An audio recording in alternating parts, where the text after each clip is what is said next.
Ladies and gentlemen, I would like you to please, once again, just like you did for every other moderator, put your hands together as I bring on stage, on our virtual stage, Mr. Obeten Ubang. Please put your hands together. Mr. Obeten, the floor is yours now.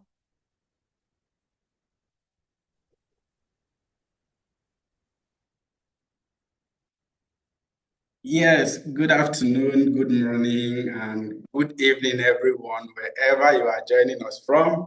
This is another wonderful moment that we are going into, and all thanks to Dr. Ayo Adeyemi, who have always been putting this together. I've been a great beneficiary of Career Summit from the very third edition to the eighth one here. So 5 consecutive years.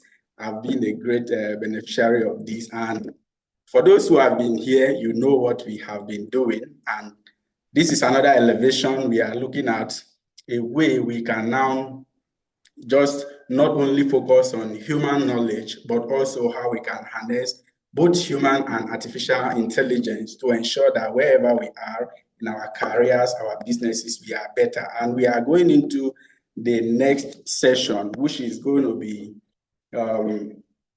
anchored by no other person but Dr. Linus Okori, someone that I myself have always been looking up to in so many ways. Dr. Linus is a very known public figure, not just in Nigeria, in Africa and globally. I think he was the first person who brought some international speakers down here to Nigeria that even some people were wondering how was he able to get this. And that is what he is going to be talking to us, how we can actually handle this when he'll be talking to us about transformational leadership, how we are going to handle relationships of this sort. So let me confirm again if he has joined the session so that we can play his profile. We have a video of him, and I'm telling you, if you listen to it, you will know why we are so much eager to listen to him like this. So just a few seconds, let me confirm that he's here with us before we can play his profile.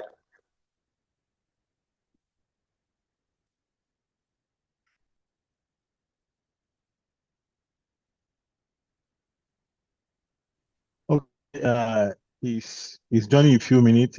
He's actually in transit, and he's going to join in a few minutes.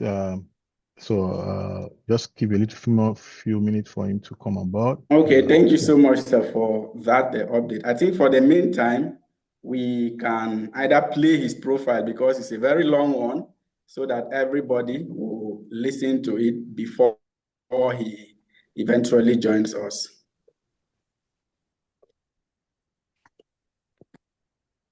So please stay tuned and listen to his profile as we will be playing it.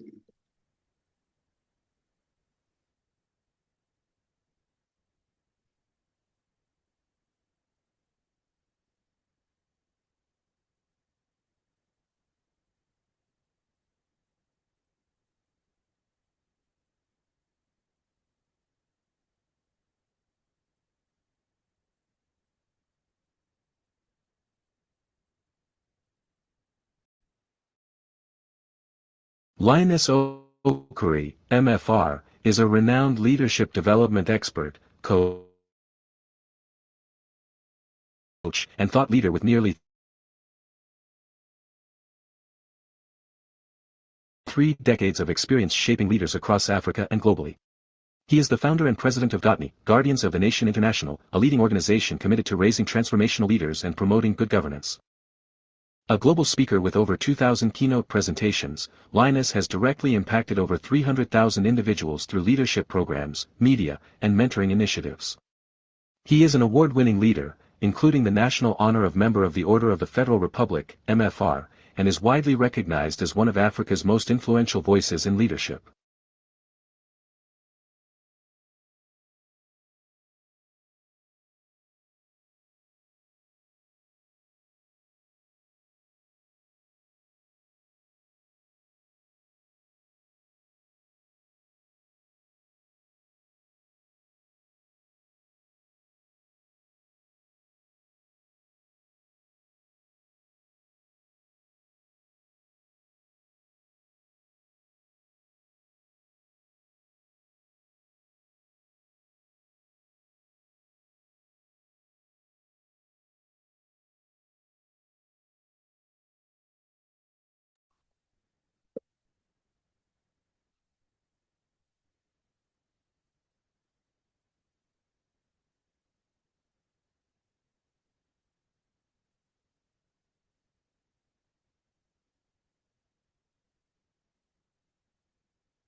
Yeah.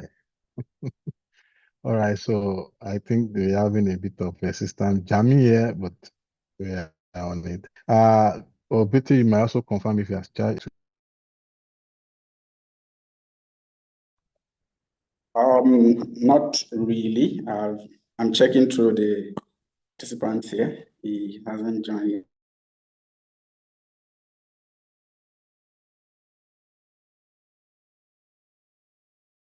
yet. Sir. So maybe what we need to do is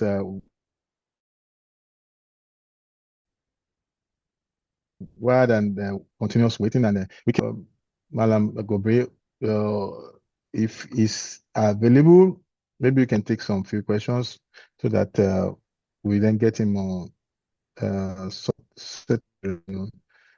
Malam, are you able to take some? Oh, yes, please. Okay, Mr. Moderator. Okay. Okay.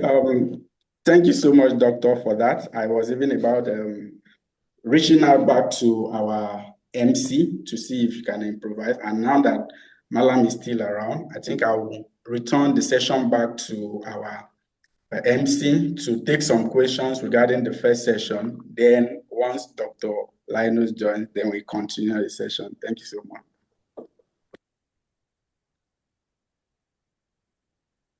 Thank you so much, Obeten. I would like Kachi, who moderated that session, to please help coordinate the question and answers for that session. Okay, thank you very much, Mark, and thank you everyone again. Thank you for your patience and your understanding. So for that wonderful session we just had, I would like us to, if you have any question, of course, I expect you to have questions because AI has come to stay. The future of work is upon us. So the big thing is, are we ready for the future of work that has come upon us? So if you have your question, please, can you indicate? I'd like to see questions come in, please. What we just had wasn't a movie. You know, when you watch a movie, you can't ask questions. You just ask yourself questions. But this time around, we are at a point where we can get the best answer to the questions that we've been pondering over, to the shifts that this conversation, this learning, this session has triggered in us. So please, if you have a question, you can drop it in the comment section.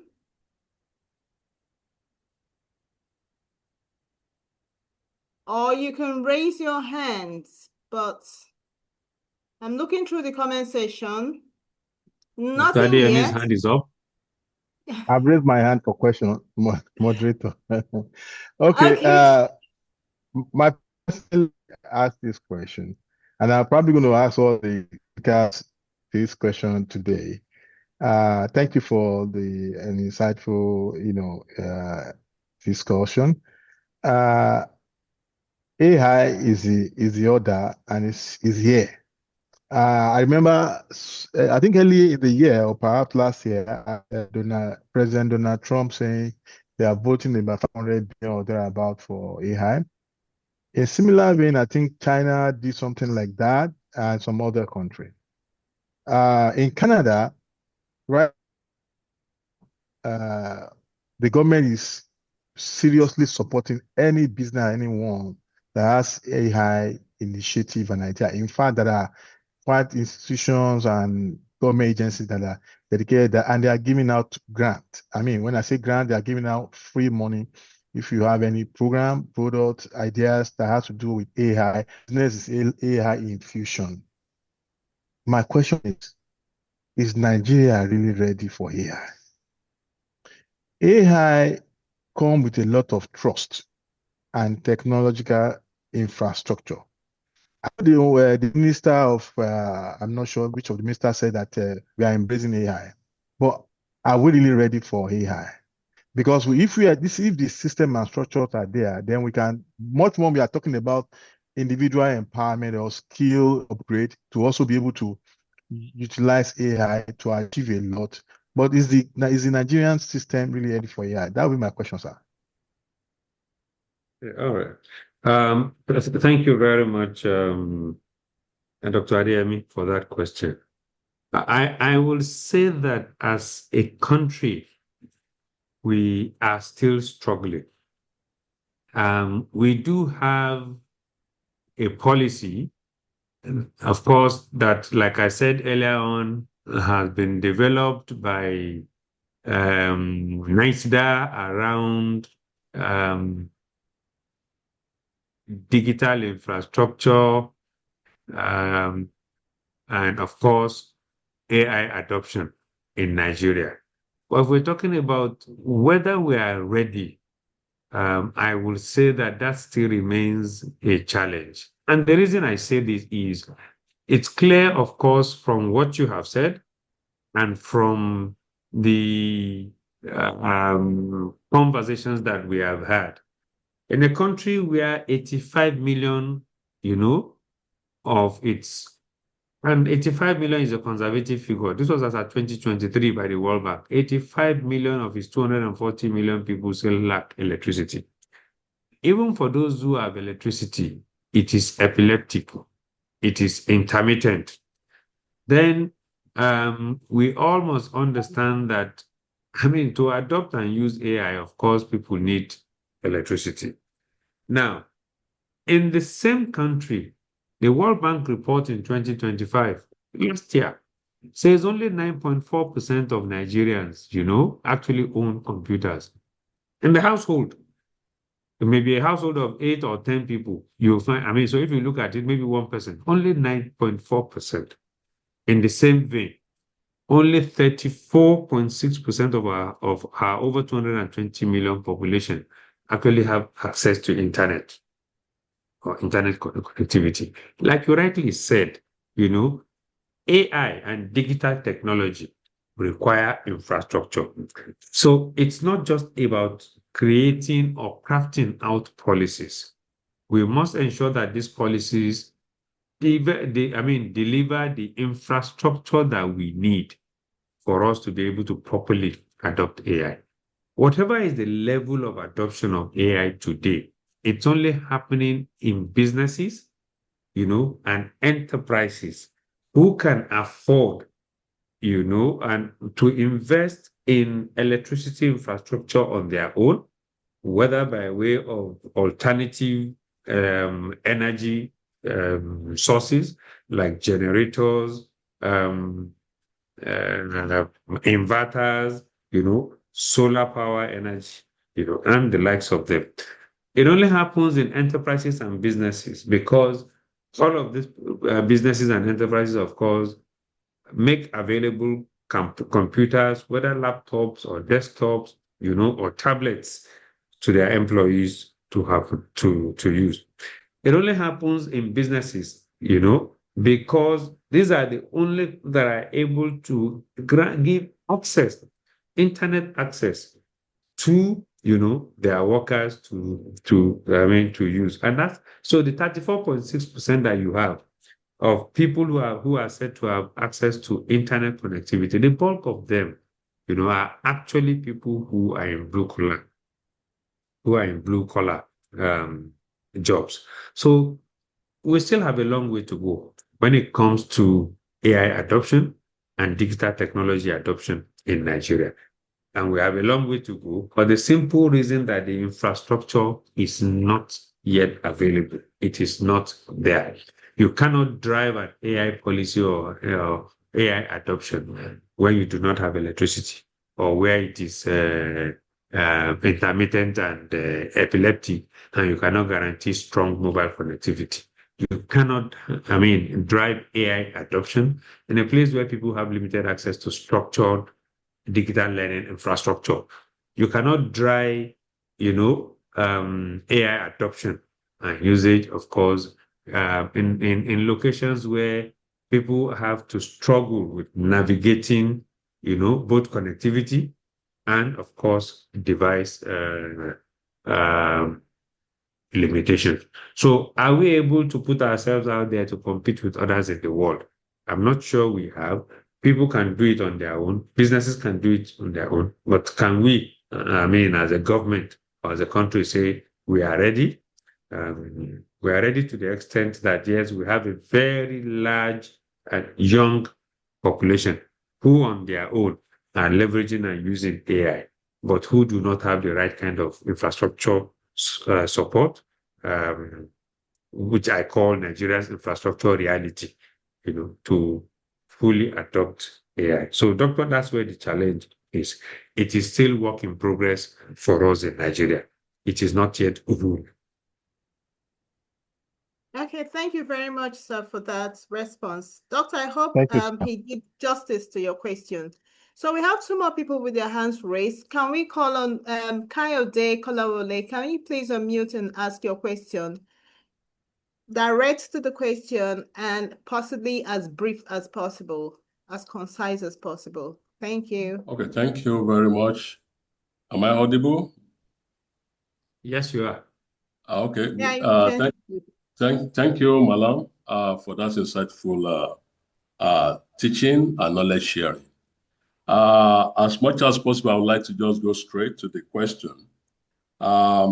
You have mentioned, and I like the note at which you concluded your presentation. I mean, your presentation. You have said Nigeria has the talent, Nigeria has the ambition. Nigeria only needs, of course, to build a system. And just as you have just mentioned in response to the last question, I want to ask that empowering this human potential with AI, which is the emerging trend, are there steps that professional institutions are taking to encourage institutions like CIPMN, in which you belong, like NECA, in actually encouraging the appreciation or the knowledge sharing for workers in Nigeria to upscale their AI appreciation? Thank you. Thank you very much, Mr. Kolawole.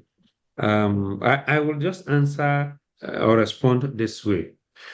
For us in CIPM, for example, beyond being a regulatory body for the practice of human resource in Nigeria, or beyond being a certification body for people who desire to be HR professionals, we are also a learning institution. And at every opportunity that I have, I say this.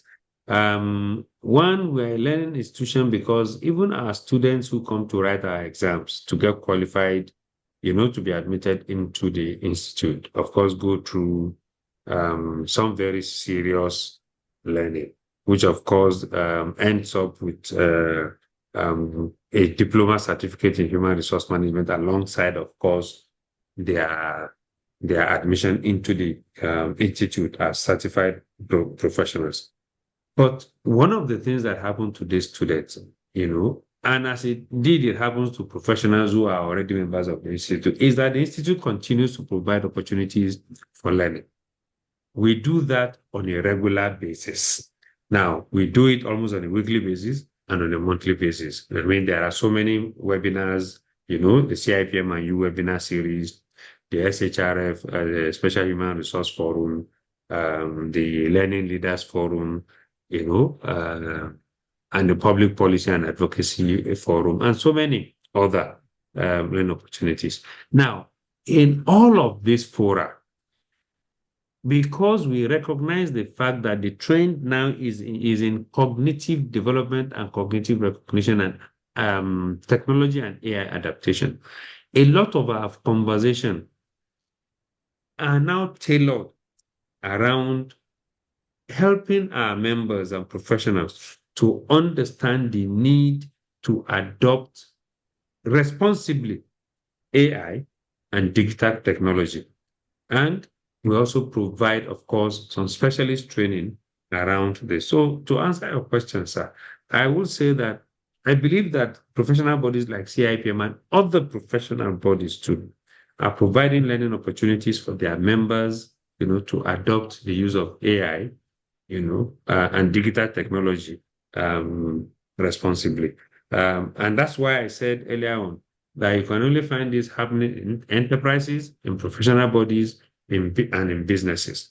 Unfortunately, I would not say that the government is driving this. I cannot say the government is driving this because I haven't seen evidence, that the government is seriously driving this by providing the enabling infrastructure, to drive these en masse amongst people. Businesses are doing it, companies are doing it, enterprises are doing it, universities are also doing it on their own. So, but how many or how much of Nigeria's 220 or 240 million population can businesses and universities and whatever currently reach without the necessary support and infrastructure, of course, for delivering this? But are we doing it? Yes, I believe we are doing it. But you can say in very small measure and minimally, Mr. Kulawale. Thank you. Okay, thank you very much, sir. Kolawole is giving a round of applause to that question that have been well handled. Okay, so Mr. Linus, I think, is on. And while he settles in, can we just take this last question as shortly, as brief, and as concise as possible? Progress, Charles, please, your question, straight to the point, make it short so that we can move on because Dr. Linus is on the call.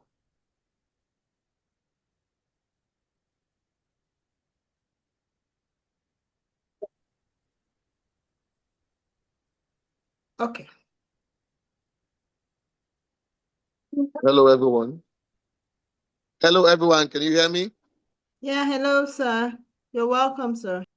Yes, good Hello, morning. Dr. Linus. Good afternoon. Good afternoon. Good morning and good afternoon.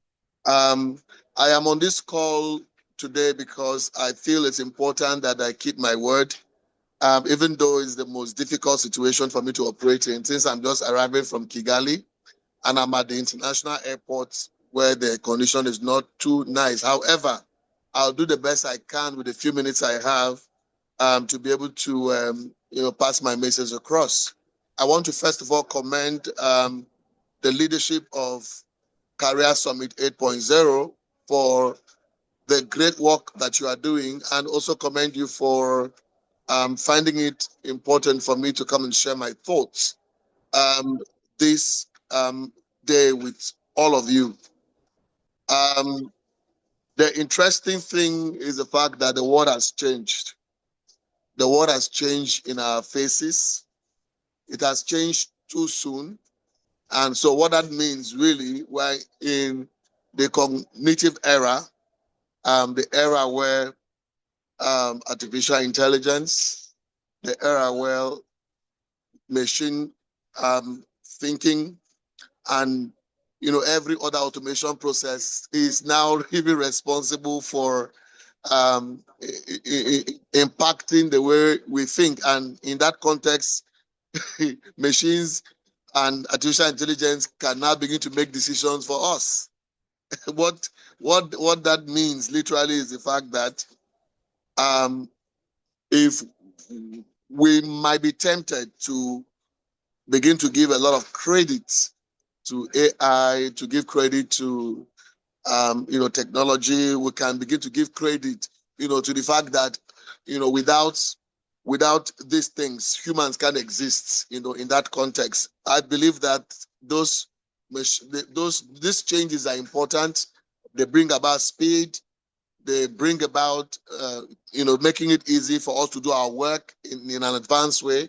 So we can now do things that we couldn't have done faster, like never before. But I want us to also remember there is the element of the human spirit. The human spirit is what brings the dimension that is quite different. So if you have, somebody with the knowledge of great artificial intelligence, with the knowledge of the utilization of technological tools to generate data, to do whatever work that has to be done. If that person is deficit of leadership capital, if that person is deficit of integrity, if that person is deficit in selflessness, that person could become a danger to society. That person could become a danger to every one of us. And that's why I'm advocating that even though this is important, but can we also begin to promote leadership competences? Can we begin to promote leadership values? Leadership values. In my own context, I'm one of those that will push for transformational leadership values, even to exist in a world that has completely changed. So what that means is that those who are going to be generating the policy to be able to work in this type of era must also know that they would have to take decisions that are selfless, decisions that will add value to the common good, that would add value to humanity, that will multiply the effectiveness of humans. So what that literally means is that we will, begin to encourage that we have to begin to train our leaders, practitioners, people who are in the field, to begin to also grow and develop leadership knowledge that is very, very outstanding to enable them to make reasonable impact. And this is where vision becomes important. This is when knowledge becomes important. This is when the learning systems become important. This is when the mindsets, the belief systems become very, very important. And all of these things I'm mentioning are very relevant in the context of, leadership capital, and growing nations, growing companies, and growing institutions, so that the person who is well-groomed and developed, that has sound mind, that has sound leadership principles and competencies and values, this individual can become very useful with the utilization of AI, with the utilization of these technological tools that is in front of us in the 21st century, to be able to bring out, create products or services that can add value while respecting the wellness of human beings, while respecting community, while respecting the goodness that is within the system. So if you ask me, those are, the quick thoughts I would like to, bring, on board, just to be able to make sure that I am in this meeting. The environment is not conducive for me right here, but I want to thank everybody for listening, and I'm able to take one or two questions.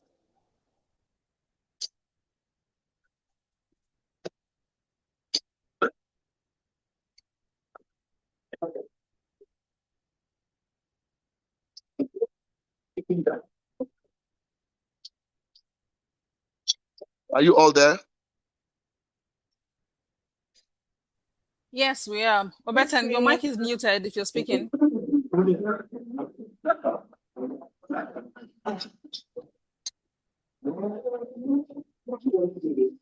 Your mic is muted, Obertan. So, thank you very much, sir. We truly appreciate your time and the wonderful session that you've taken us through, emphasizing the part of leadership in this new era of AI that we all find ourselves. So very quickly, we would like to take a few questions from anyone who would like to ask one or two questions before Dr. Linus would be leaving. Any question? Any question? Any question? Okay, so while we wait for questions to come up, I just want to ask this question.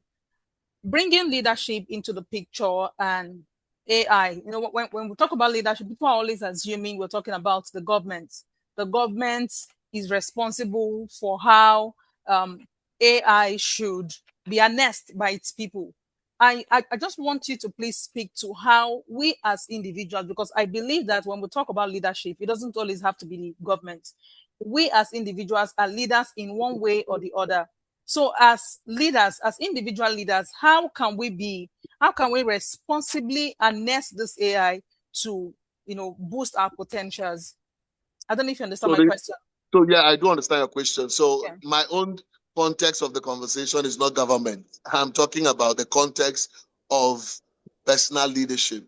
Leadership is in defining leadership that will be able to bring sense to the conversation. Dr. Miles Monroe defined leadership as the ability to inspire, motivate, drive a group of people towards a particular direction by inspiration, not intimidation or manipulation. At the heart of this definition means that there are 4 levels of leadership that are very critical. One is mind leadership, where your ability to be able to protect what comes in and out of your mind, literally. So the thoughts that you think about, the things that you allow existence in your mind, how do you ensure that you are able to protect your mind from internal and external aggression? That's very important. Then it moves to the level of personal leadership, where you take responsibility for your life. What you're able to do with your life, both personal and professional life, so that you'll be able to adhere to sound decision making in the context of sound leadership values, so you can take responsibility for those behaviors, as an individual. Then leading others, which is another level, the ability to lead others. For you to be able to lead others, you must be considered to be somebody that people respect, people honor, people appreciate, which means you must have shown certain commitment that you are committed about the well-being of others, which means you have the emotional intelligence and executive intelligence to help people around you become much more than they can ever be. And then, of course, the 4th one is leading task. This is where we begin to achieve the objectives, the deadlines we have set to ourselves. When we follow all of these, get the result that we need. And for all of this to happen, for what we are saying is that every individual that wants to practice the utilization of artificial intelligence or all of the other benefits of the cognitive era, specifically, my thinking is that at the heart of it will be the practice of leadership. So when you have somebody who is selfless, somebody who is visionary, somebody who wants to create impact in society, what it means is that this individual, if he has sound leadership principles, this individual will be able to utilize these tools for the benefit of humanity.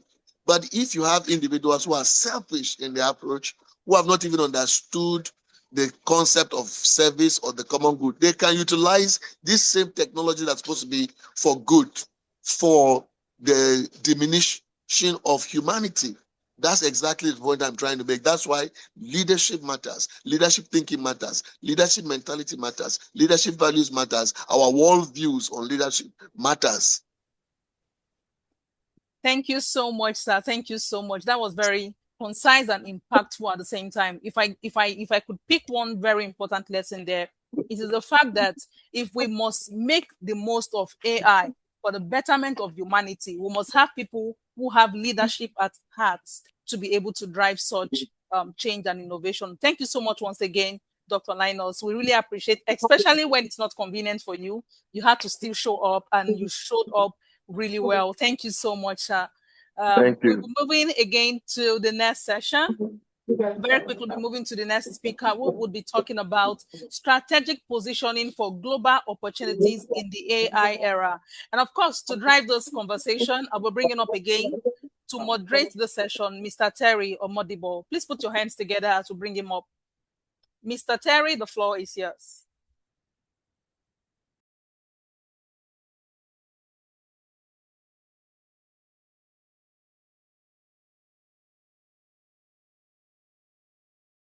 You're muted. If you're speaking, but you're muted. Okay. All right.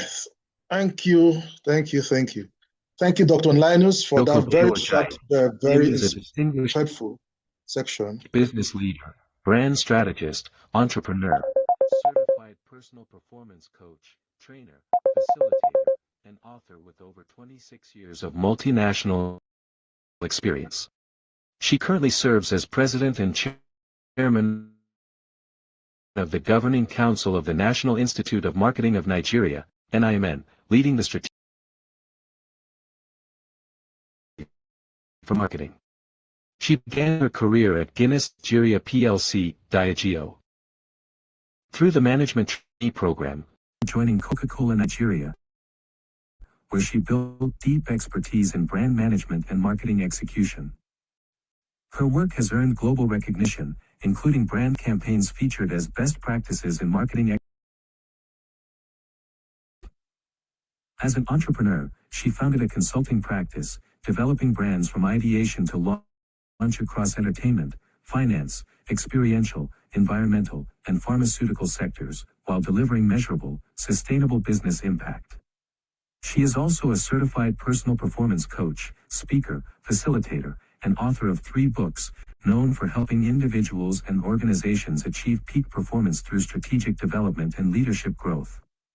Welcome, Diar.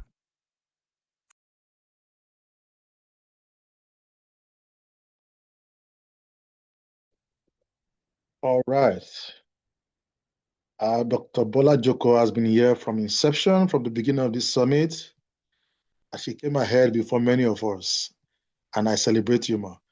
All right, can we, with a resounding welcome and a round of applause, you can use your emojis. Can we welcome Dr. Bola Joko to take on the platform as she shares, although one of the questions I shared initially, for our first speaker to answer, I think she fits perfectly well to answer that question about positioning. All right, how do you position strategic positioning for global opportunities in the AI era? Over to you, ma, Dr. Olajoko Ajayi.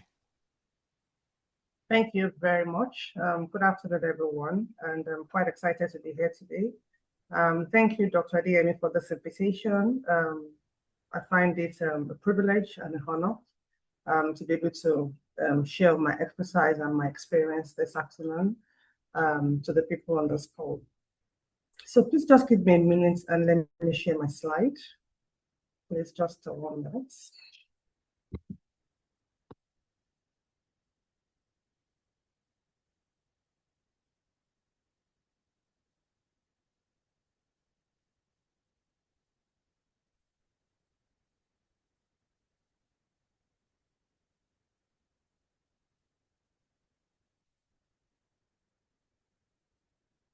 Please pardon me, I'm using a device that is not usually my regular, so just give me a minute, please.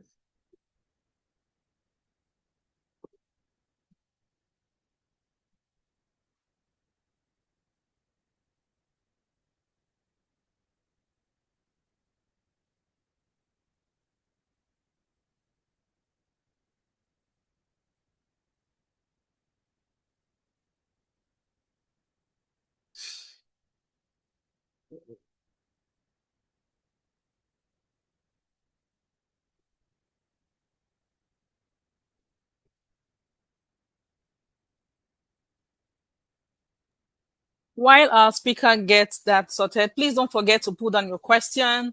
We'll be having the panel session much later where we'll allow you to ask your questions. And of course, do not forget to also take notes. Sometimes you think you remember something, and when it's time for you to apply it, you're trying to remember what was that thing I said I wanted to do again. You can't remember. So please don't forget to take notes as much as possible and also put down your question. Dr. Bola Joko, are you ready, ma? Just give me a minute. Okay. So while we're waiting for her, we just want to hear from 1 or 2 persons. Just share what you've learned so far. We've had a couple of sessions, very, very interesting, very, very insightful. I think I would rather use the word insightful. And I'm sure you've learned 1 or 2 things. Could you please share with us? You could put it in the chat area. If you like, you can raise your hand and we'll allow you to. Anyone wants to share? Anybody wants to share? Anybody wants to share? I have something I want to share from my end as well. While we wait for others to share, this is from the session of the CIPM president, Malam Ahmed. This part for me really stuck. And that is the path forward, where he talked about the future of careers in Nigeria will be shaped by individuals who learn quickly, who apply technology effectively, and who solve meaningful problems consistently. I like how we transitioned from learning to applying. and to being consistent with what you're applying, because it doesn't stop at this point where we are all learning today. It's important that we are able to apply everything that we have learned in this session. And beyond applying it, consistency is how we know that you are truly serious about that application. Consistency is how results would come to play. So this is me sharing my lesson and also reminding you that you should please not leave this session without a lesson that you'll be applying, and one that you'll be applying consistently. So I'd like to hear from others as well. Could you share with us what you've learned from any of the speakers at all? Share with us. Let's also learn from you. Maybe we'll miss that part and you picked it up, so we could also learn from you as well. Anybody? Okay, yeah, so let me share mine. Okay. So I have this platform where I work with undergraduates, and part of what I do there is to help them build a portfolio of soft skills needed for employment. And that kind of informed a conversation I've had with Malam Gupere before. But it was interesting hearing him come up with it again today in a conversation that we're speaking about career, and he's bringing in what the academia can do. And what that tells me is that there's a lot of work to be done, and that institutions would have to put in efforts to ensure that learnings from school will be put in such a manner that it will help students fit in easily into the world of work, because there's a bit of a gap there. So I'm happy he delved into that, and it's a conversation I'll finish up with him later. Thank you. Thank you so much, Kachi. Thank you. That is already showing that you have not just learned, but you're going to apply it. So that is the energy we want everyone that is on this call today. Learn and apply. Is there anyone that would want to share with us what they have also learned and they would be applying after this event? Any other person? The chat area is also open. Please share with us. Let's learn from you.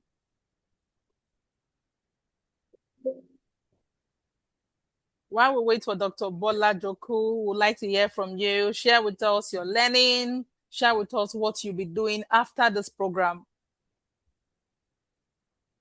If you are here, it's because you are very particular about your growth. So I'm sure that with that interest, you are also learning something. So share with us what you've learned. Share with us what you'll be applying after this event. Anybody? I'll be calling names. So should I call names? Now I feel like a teacher. Should I call names? Okay, I think I see one, Yetunde Ismail. Yetunde, please, let's hear from you. What have you learned so far? Yetunde, what have you learned so far?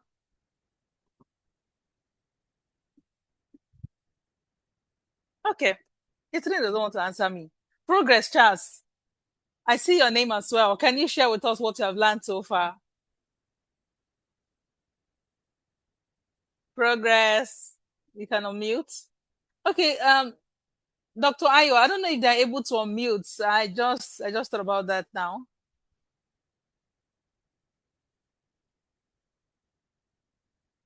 I don't think they are able to unmute. Oh no.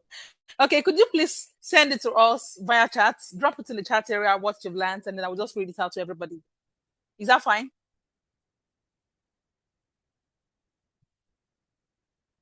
Okay. Dr. Bola Joku is set for us. Are you set for us, Ma?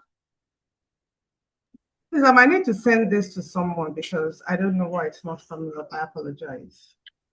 Okay, not a problem, Ma. Maybe you could send it to Dr. Ayo. Okay, so Progress Charles, please let's see your learning in the comment section. I see one Techno BGCM. I know that's not your name, but it's okay. I know you know I'm talking to you. Please put your learning in the comment area. Let's hear from you what you've learned today. I'm going to be calling everybody. I see one Godwin Ayebe. I'm sorry if I'm not calling your name correctly. Please, you know what I'm saying. I'm calling you. Mr. Godwin, please put your name put your learning in the chat area. Let's learn from all of you. Even if I don't know your Sorry name. to cut in. Okay. Progress Charles just sent a message that the chat is disabled and that she can't even unmute. Oh wow. Dr. Ayo, is there something we can do about this just to keep the event going while we wait for Dr. I'll log out and use another system, please. Just give me. I'll log out and use another laptop. Not a problem, ma. Yeah. Dr. Adeyemi, are we able to disable the are we able to enable the mute option just for now, and then when Doctor comes up we can disable it? Or is Dr. Adeyemi's mic also disabled? We can't hear you, sir. Everywhere scrambled. Can you hear me? Can you hear me?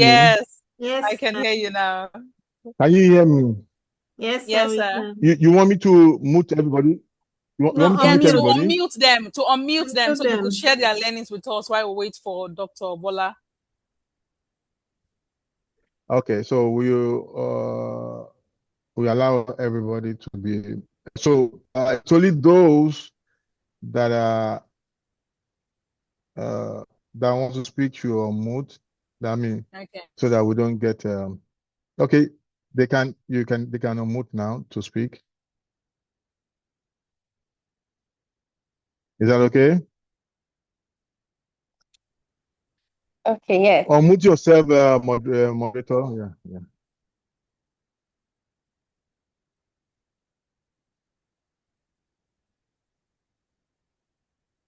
So who's speaking now? Progress, we can hear you. You can speak now. Okay, President. Okay. Progress Charles. Good afternoon, everyone. My name is Progress Charles. Yes, I'm from the University of Port Harcourt, the Marketing Department, a member of the sought-after student community. So far, the session has been quite interesting. I really love this this forum. Thanks to the convener, Dr. Ayo Adeyemi. God bless you for this career summit. It's really a mind-blowing and a mind-shifting, session for me. So far, I've been able to understand that, the path forward, we have to align with discipline execution, because the cognitive era calls for higher quality of human contribution, according to our speaker, Malam Ahmed Ladan Gobar. Okay, I don't know if I got that correctly, I'm sorry, but he did so much on the topic. So the future of careers in Nigeria will be shaped by individuals who, will learn quickly, will apply technology effectively. So if you're not a fast learner, you're not a smart learner, you won't be able to cope in the cognitive era and, to be able to solve meaningful problems consistently. So it's quite an interesting one. I'm really enjoying the ride. Thank you so much. Thank you so much. Brace up for more, because you're going to enjoy way more as well. Thank you so much, Progress. We appreciate your sharing with us. Our speaker is ready to speak, but before we hand over to our speaker, Malam Ahmed is raising his hand. I don't know if you would like to say something, sir. Okay, thank you, Magdalene. I just want to confirm. Okay, I saw some questions from Terry, which I understand were actually directed at my presentation. So I was wondering whether there are questions that you want me to react to now, or I just wait until later, after this presentation. Okay, sir. We could have the question during the panel session. I don't know if that's fine by you, sir. All right. Thank you, sir. That's fine. I'll still be here. Sure. All right. So I hand over to Dr. Bola Joko. Thank you very much, ma. Thank you. Good afternoon, everyone. I apologize for that glitch. So I've been asked to speak on strategic positioning for global opportunities in the AI-driven world. And the earlier speakers have spoken extensively in terms of where we are in the AI universe and how it's impacted the workplace. So I'll just be taking that conversation forward. And I'd just like to set the tone this way. typically we talk about being competitive, but in this current world that we find ourselves, people that want to be competitive must really think beyond their technical skills, which to a very large extent have been the focus in prior years, or just be technical, be function, know your worth in your functional area. And so to be strategically positioned, it means that you need to align your growth with global trends, build credibility along the line, and cultivate adaptability. So that's just to start the conversation. And I'd just like to ask us, if we could just quickly in the chat box, just talk about whatever AI tools that you're conversant with, either from a general perspective or from your functional areas. And just take a minute or two just to have that conversation. So just put it in the chat box. What AI tools do you use or are you conversant with?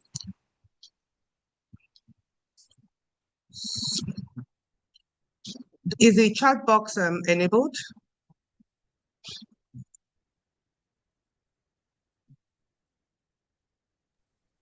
Madam Moderator, please can you confirm if the chat box is enabled? It's disabled, ma. Okay, no problem. Let's move on. Okay. Okay, so I see someone say ChatGPT, which is like what a lot of people know and use. Okay, so now let's go into the meat of what we have for today. Reinventing your career. A lot has been said. I think our keynote speaker spoke about reinventing your career. But in the AI era that we find ourselves, it's not about working harder. A lot of times, especially for people in the millennial generation or the generation Y, I mean X, we've been told that, work very hard. But now we know that it's not just about working hard, but working smarter. And that's what the AI era offers us. So it's really about positioning ourselves in a way that you're working smart and it's delivering value for you. So where are we in the AI era? AI used to be, it's coming, now it's here. AI automates routines, like we know. A lot of time you just want something done and you put it in there. And the demand in the workplace really is now shifting to deep expertise in addition to human judgment. And I'll talk a little bit about that. So the question now we have is not about will AI replace? And I think that was a fear that a lot of people had when this old agenda of AI was coming. Is it going to replace our jobs? Am I going to be irrelevant? But it's really how do I work with AI? Because AI is really here to stay. And it's brought disruptions in so many ways. Some jobs don't even exist again. We see the disruptions that AI supposedly has created. But I believe that within this so-called disruptions or gaps that exist in the market, it's really how do you position yourself to be able to take advantage of the opportunities that are arising. And so previously, like I said, it's been humans versus AI. But I think gradually we're getting to that realization that AI is not replacing in its entirety, it's amplifying. So it's more from an application point of view that we need to see AI is not replacing human. Last week, there was a graduation ceremony in the US, one university in the US, and the commencement speaker, like the keynote speaker, spoke about AI, the value that AI brought. And while she was delivering her lecture, there were boos and jeers. And at a point, she was wondering what that was about. But guess what? Because the university was is a big, very, very big university. So the graduation was being done by departments. And the particular department that she was delivering that lecture on actually belonged to the literary arts. And that's one area that AI is supposedly going to overtake. And so people felt she was tone dead. I mean, how could you come and speak to us when we're about finding out that our qualification doesn't exist again and that AI has overtaken that? But what we need to know is that AI would not replace the potential of human beings. It will just amplify it. And so it's really understanding the strength and the value that each of us bring in that can actually help us to position. So if you see human beings, we as human beings as pilots, you're flying a plane. There's no plane without a co-pilot. And so from that perspective, AI is our co-pilot, and both the pilot and the co-pilot are supposed to coexist and work in harmony. And so based on the strength and the value that AI brings, we find that it can process very large volume of data. You put the numbers in there, and then you see it's kind of processed it in just a few minutes for you. Automation is now very possible because repetitive acts and tasks is enhanced more by AI. We see that AI does not get tired; it just keeps on working, and it's predicting. There's so many ways in which AI can be used, but to overlay that and to add value is the fact that there will always be a requirement for human judgment to come in. And so while AI can do the very large processing and automation, what happens is that human beings will still own the decisions. They will not, in terms of bringing in that judgment, empathy, the context behind what needs to be done will still be done by human beings. And so it's human beings that would really still be the gatekeepers, so to say, in terms of reviewing, approving, correcting at some point. And for those of us that kind of have online engagement, you find out that you have the chat boxes, and AI engages and interacts with you to a certain point, and then it can transfer to humans. That's just a typical example of how you see the synergy between AI and human being. And so it's really about ensuring that we are able to bring in that synergy. AI acts, human beings supervise and supervises and ensure that errors are not allowed through. AI detects frustration, and human beings just kind of finishes up the process in its entirety. So like I said, human being is the pilot and AI is the co-pilot. And so when you focus on AI as a strategic co-pilot, it helps to drive research, it helps to bring up creativity. You can actually get things done in much shorter time, and then the refinement can then be done by human beings. And for better efficiency also, we see that being done by AI. So high value outputs would come, but it would not replace human beings. And so the points that the fear that people had in the workplace some years back about AI replacing, it's not about AI replacing, but someone who knows how to use AI might be the one that would replace people in the workplace. And so having said that concept in terms of our perspective to AI and how AI works with humans to be able to deliver value and results. It's now very important for us to now go and check for how we can strategically position ourselves for global opportunities. And irrespective of where you are in your career journey, either you're starting off as a fresh graduate, entry point, you're at the midpoint of your career and you're asking yourself what next, or at a point, like almost like it's twilight of your career, and you're still wondering, am I still going to be relevant in the entire scheme of things? We all can position ourselves for success and actually thrive in the AI world. So I have 4 major points that I'll talk about, and I'll go deep dive into those. So it's to choose one lane and go deep, position yourselves well, having a mindset shift, and finding global opportunities. The last point is a general one, which I'll also speak to later. So starting with the first one, choosing one lane and going deep. I think one thing we need to understand in this era that we find ourselves is that the time of being everywhere is gone. Sometimes you see some resumes if you're interviewing and you see, I've done this, I've done that, I've done this. And on paper, it might look very good. But in terms of depth, nobody can really place you where you are. And it's so difficult to actually say this is your core area of competence or your expertise. So what we need to understand that in this age that we find ourselves, mastery will be driven by having a niche. And that functional area is what you can then amplify with the use of AI. So it's really about that skill set or that area that you have interest in, and ensuring that you're not just a generalist in the real sense of it, you're a specialist. And so many functions or disciplines these days are broken into functional areas. I mean, when I started my career some years back, HR used to be known as personnel management. We've seen the evolution of that, became human resources, but human resources now is just, then was not human resources. At a point, it was now broken into different areas, talent management, this and that. Now, some organizations are not even referring to it as human resources. They're talking about people and culture. So we see that evolution is, it just shows progress in that particular discipline. And so it can't be generalists. They have to be specialists in specific areas and diving very deep to ensure that in that functional area that you find yourselves, that you're developing yourself to be a subject matter expert. And that's one thing that would drive competitiveness. So you learn, you grow, you develop in that area, and you ensure that you have competitive edge in that area. So that's the first one that we're talking about. The second one is how you position yourself in this era that we find ourselves. In the workplace, in career, we talk about visibility.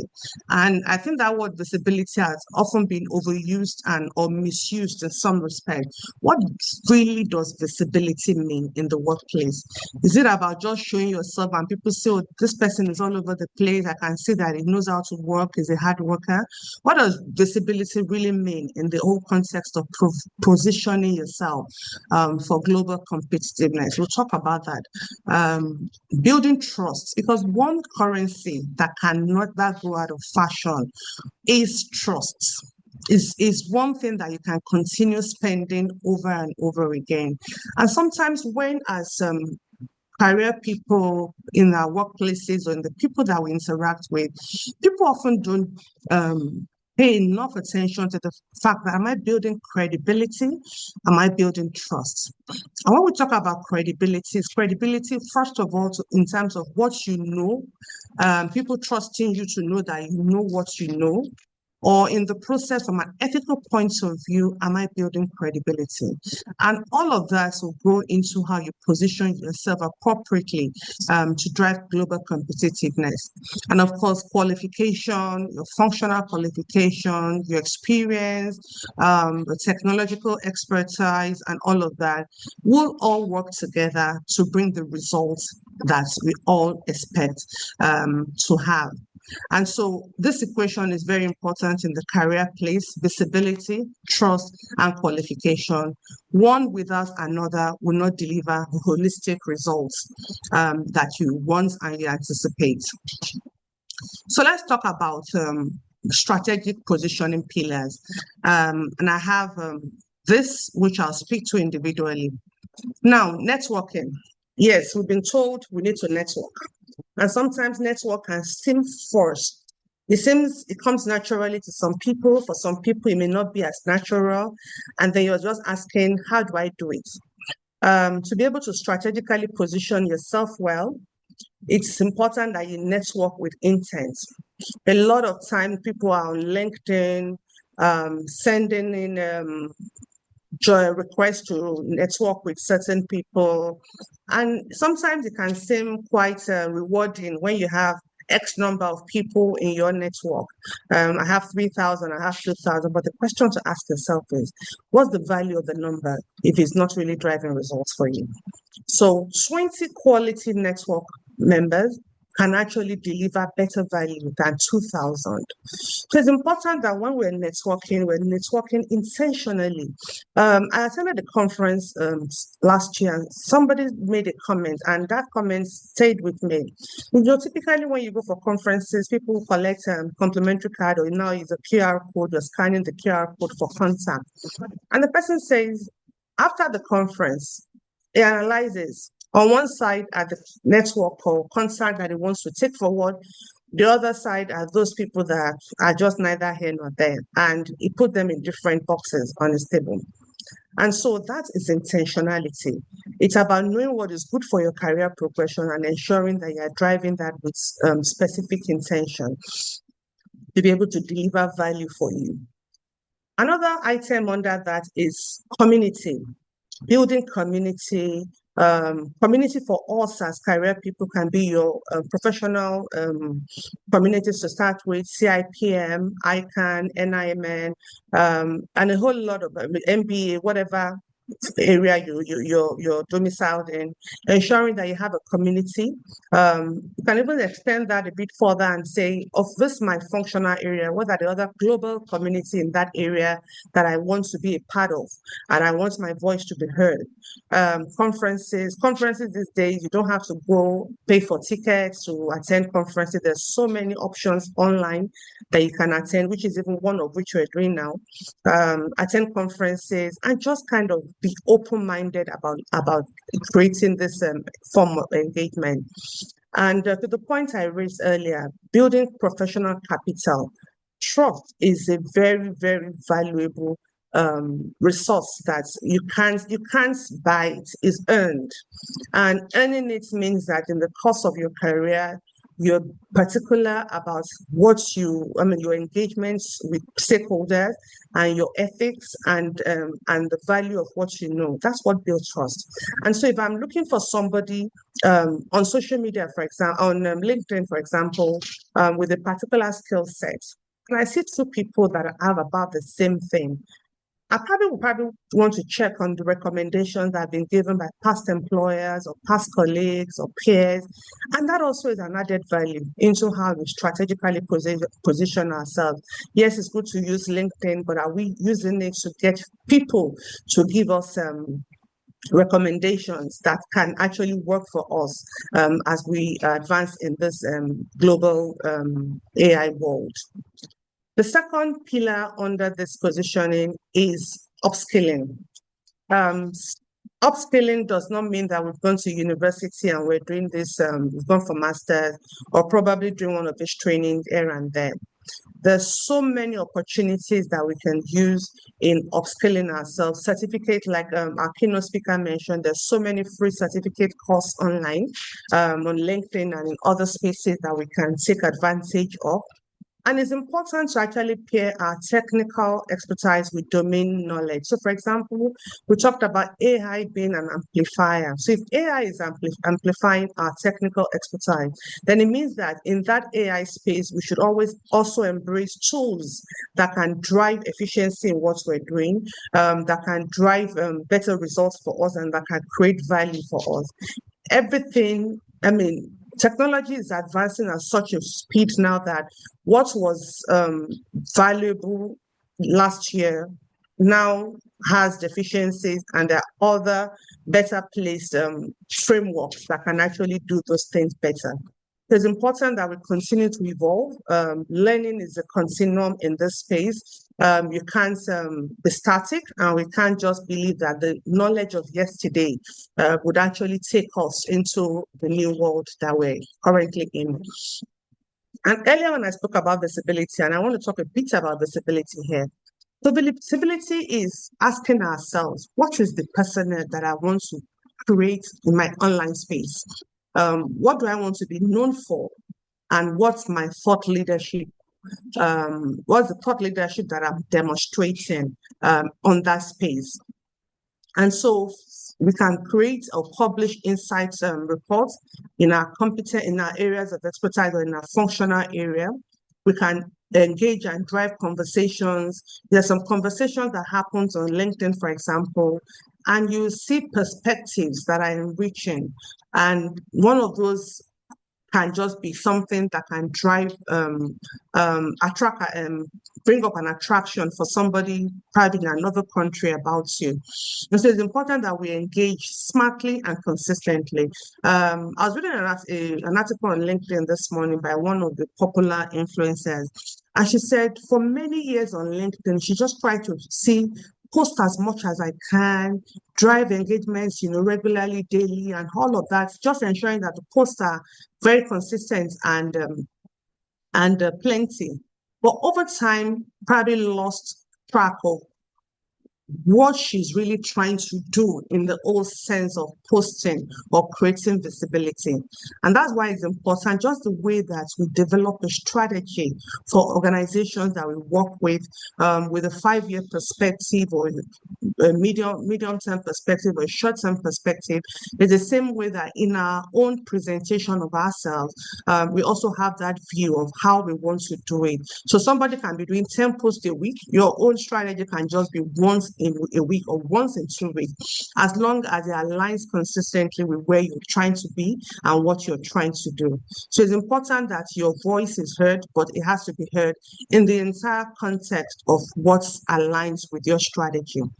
And building a portfolio is important. I mean, building a portfolio, I tell younger people, even right from university, you're building your portfolio, you're driving engagement, and you're building impact beyond your local environment, because we're talking of a global space here.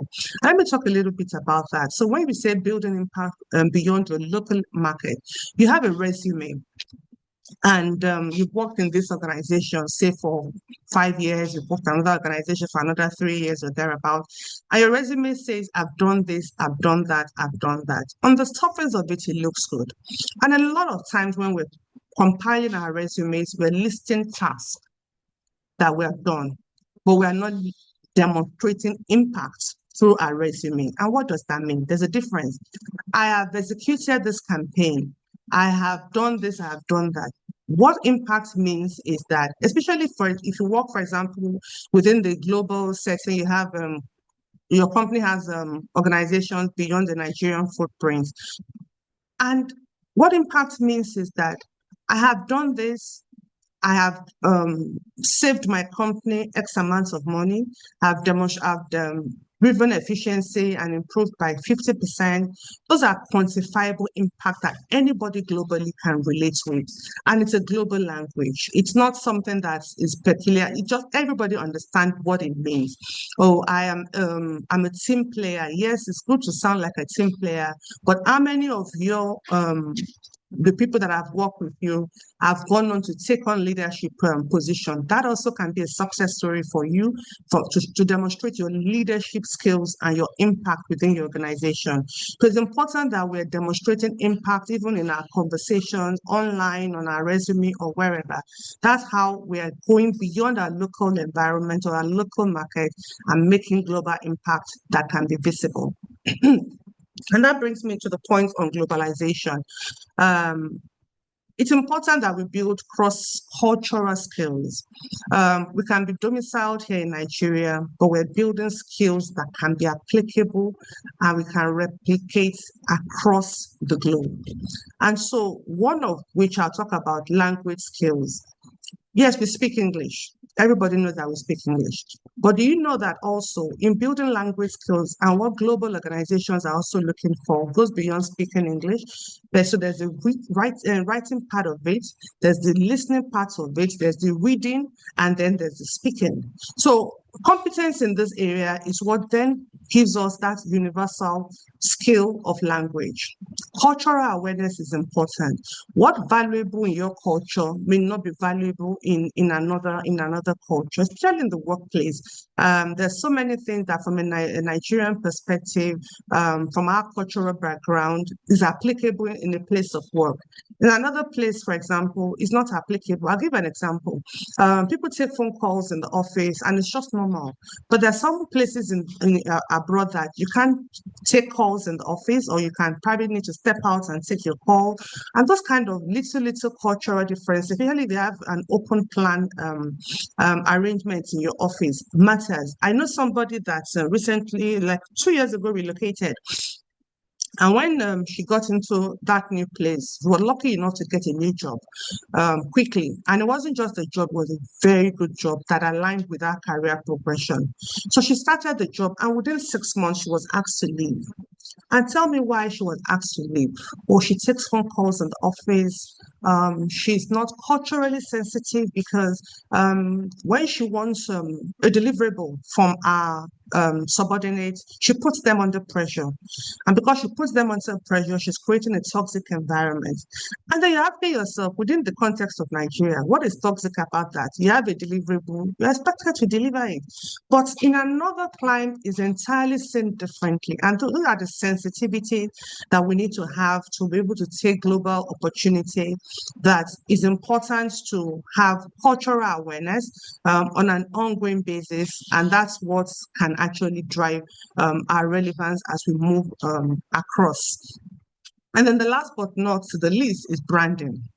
And so branding over the years has evolved, and people talk about personal branding.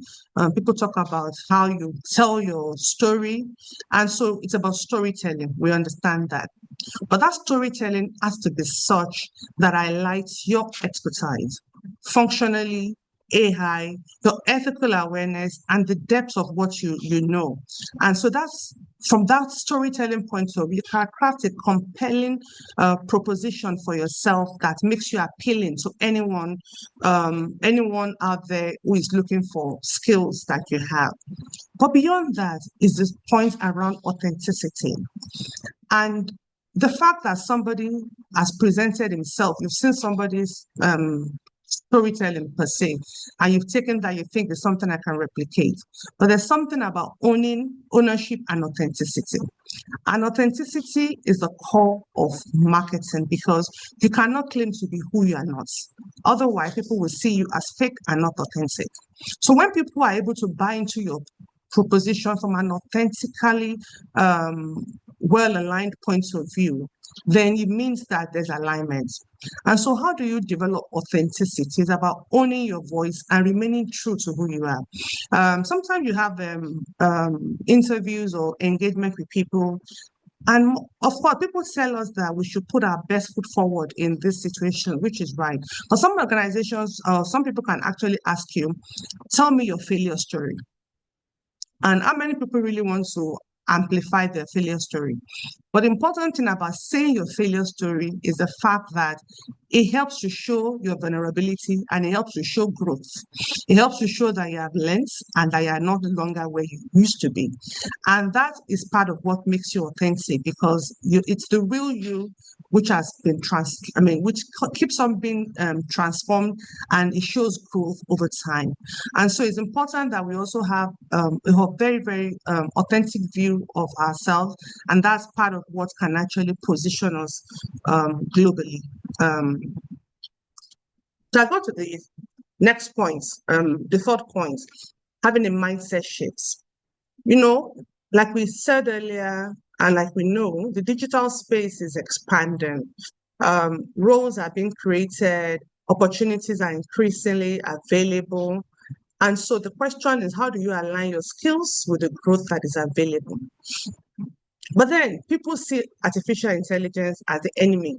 Oh, like I gave you the example of the people that were at the commencement speech. Oh, I don't want to think about it. AI has come to take our job. In another 1 or 2 years, I won't be doing this thing again because AI would have taken it. But then what is required is just that ability to shift our mindset. So it's not just about saying, oh, there's scarcity of job. There's an abundance mentality that we need to inhabit. And that abundance mentality helps us to see opportunities where they are. The abundance mentality is what helps us to open our mind to possibilities and to know where to look and to look at what we can do to be able to take advantage. So it's not from scarcity point of view. While you think these things are scarce, you will see some other people that are prospering in that area. Is a mindset shift that needs to occur about having abundance over scarcity. And then last point on how we can position ourselves for success is the global opportunity. So there's this report, the World Economic Forum Future of Jobs Report 2025, tells us that whilst AI has taken jobs, about 92%, 92 million jobs have been taken or will be taken by AI by 2030, which is just about 4 years projection. By that time, 5 years projection, that 92 million jobs would have been taken by AI. But at the same time, 190 million jobs would have been created. So we have a net gain of 78 million jobs, which means that jobs are being taken because of automation, because of driving efficiency, but jobs are being created in the process. So the point is, AI is here. AI can seem to be disruptive, but AI is creating jobs. So the points and the question to ask ourselves is, are we positioned to take advantage of what AI has to offer?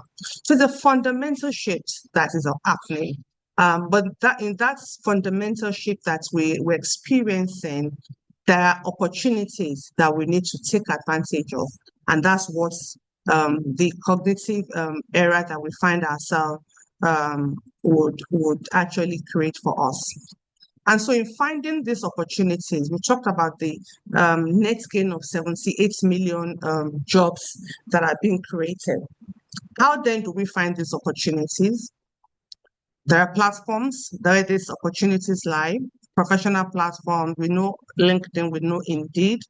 We're setting up reader alerts to actually check for opportunities that come in terms of our skills and what jobs are available out there. We belong to communities that we can utilize, and these conversations happen. That also is an opportunity for us to find these roles or these opportunities as they present themselves from a global point of view. I spoke earlier about the youth advantage, and Nigeria is a very peculiar, has a very peculiar perspective that about 70% of our population is below 30 years of age, and a larger chunk of that being between, I think, 15 and 24 in terms of numbers. So our population is an advantage to be a fertile ground for AI talent. Nigerians are entrepreneurial, whether at home or in diaspora. And we also see that there's a growing tech ecosystem that is happening all around. Globally, you find out that the larger population of youth are about 15%, which is also quite unique in its numbers. But when you overlay the numbers in Nigeria, you see that we are driven largely by the youth. So it's a youth economy. And so it means that we can actually strategically position ourselves to move from that local relevance of just being in Nigeria to global leadership. We can contribute to the success of this country, Nigeria, through our perspectives, through our competence in AI, both on the African landscape and also in the global landscape.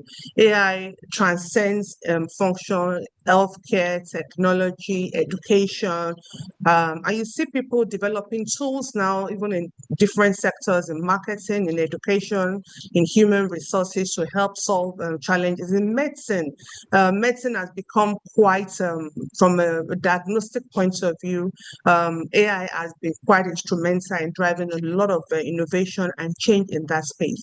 But we have a very thriving economy and population of youth that can drive that narrative going into the future. But then the question to ask ourselves is, are we taking advantage of some of these opportunities as they arise? AI is not going to wait for anyone. It's rewriting the rules, and it's really whether you're in or out of it. And the world is actually looking for talents. They're looking for talent that cannot, that beyond their local terrain or sphere of influence. They're looking for talent that can think globally and innovate, quite relentlessly. Like I said earlier, we have a population of youth that have energy, that have creativity, that have resilience. It's amazing how, especially when you look at it even from the different creative economy area, music, in fashion, we see that Nigerians have such huge talent that's really are just waiting to be unleashed, really, when that opportunity arises. So let's be mindful of the choices that we're making. Are we going to watch the future happen, or we're going to step forward and be part of the people that will shape that future? And so when we talk about AI is now lifelong learning for us. And we need, you're not too old. I mean, I personally am trying to learn as much as I can. I want to undertake some courses. Everyone can actually position yourself to be able to work with courage, even in that AI world. Because now it's not about your competition in the office. Gone are the days where you're saying, no, my colleague wants to take my position. That space is not, I mean, the space is beyond your office, is beyond the country. It's a global space that we're talking about now. And so it's not just about competing, it's about how you show up and how you lead. And the earlier speaker talked about leadership, and this is part of where it actually also comes in, how you lead with purpose and with conviction. And so before I close, I don't know, maybe I'll just keep this since the chat box is not enabled, but you can have this as a thought in your mind. What would be the number one priority that you're going to undertake in the next 6 months to be able to have a strategic positioning in the global space? Just kind of give yourself that task and that assignment. And so while I round up, just some final takeaway from what I've talked about today. Depth is preferred over breadth. Go deep in your functional area and be a subject matter expert. That's what will drive competitiveness, give you a competitive advantage in this AI world. AI literacy is important. Learn the tools as it relates to your functional area. Yes, there are general tools. Everybody talks about ChatGPT, but that's just one element. AI literacy is important to be able to thrive in the global space and learn what is applicable to achieve your overall goals. Network purposefully. The number is not about the numbers, it's about the quality of people that you have in your network. And then look globally. Nigeria is just a starting point. Wherever you are in the world, it's just a starting point. Global should be the target, and that's where your view should be. And so you know what you're good at, but the world is waiting to find out what it is. And you need to show the world that it can find out what it is, and AI can help you to deliver that better than anyone else would do it. And so on that basis, I'd like to say thank you for this opportunity, and that'll be the end of my presentation. Thank you.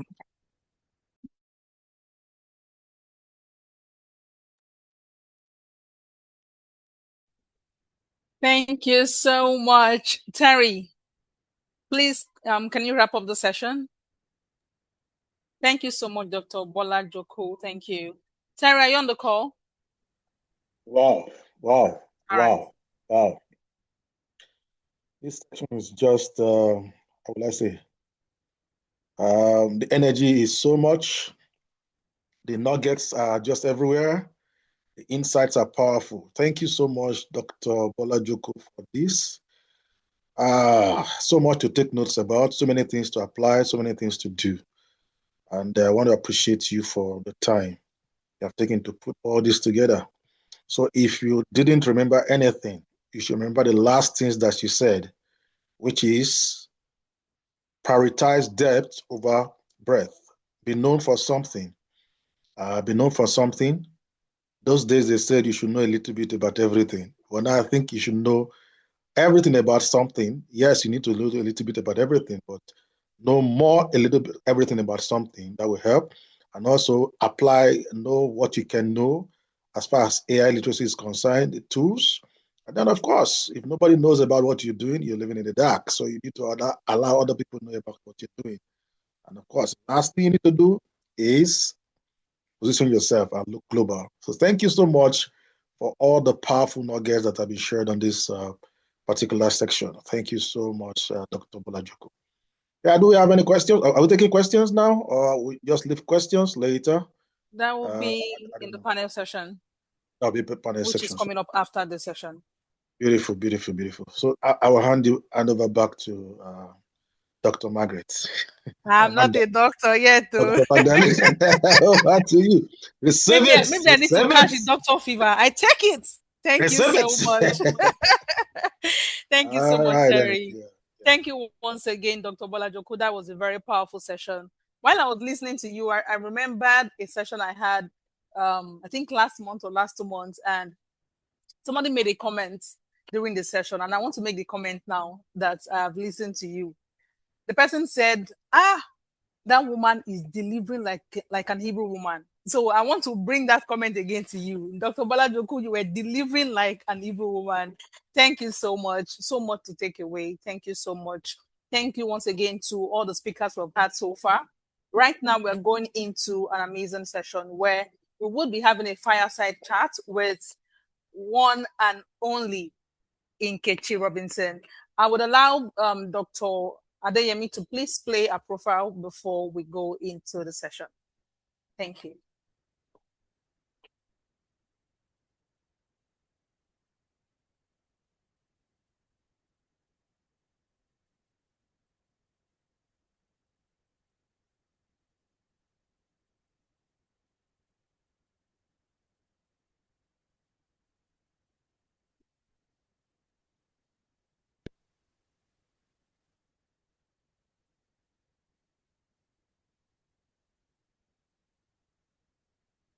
While we wait for the video to come up, please don't forget to pen down your questions for the panel session, which will be happening right after the session, this fireside chat.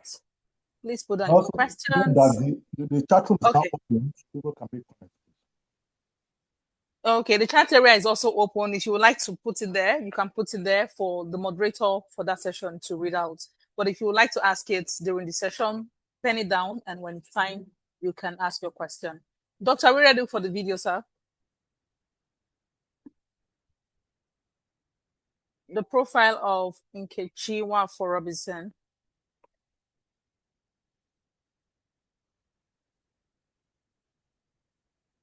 Doctor, can you hear me?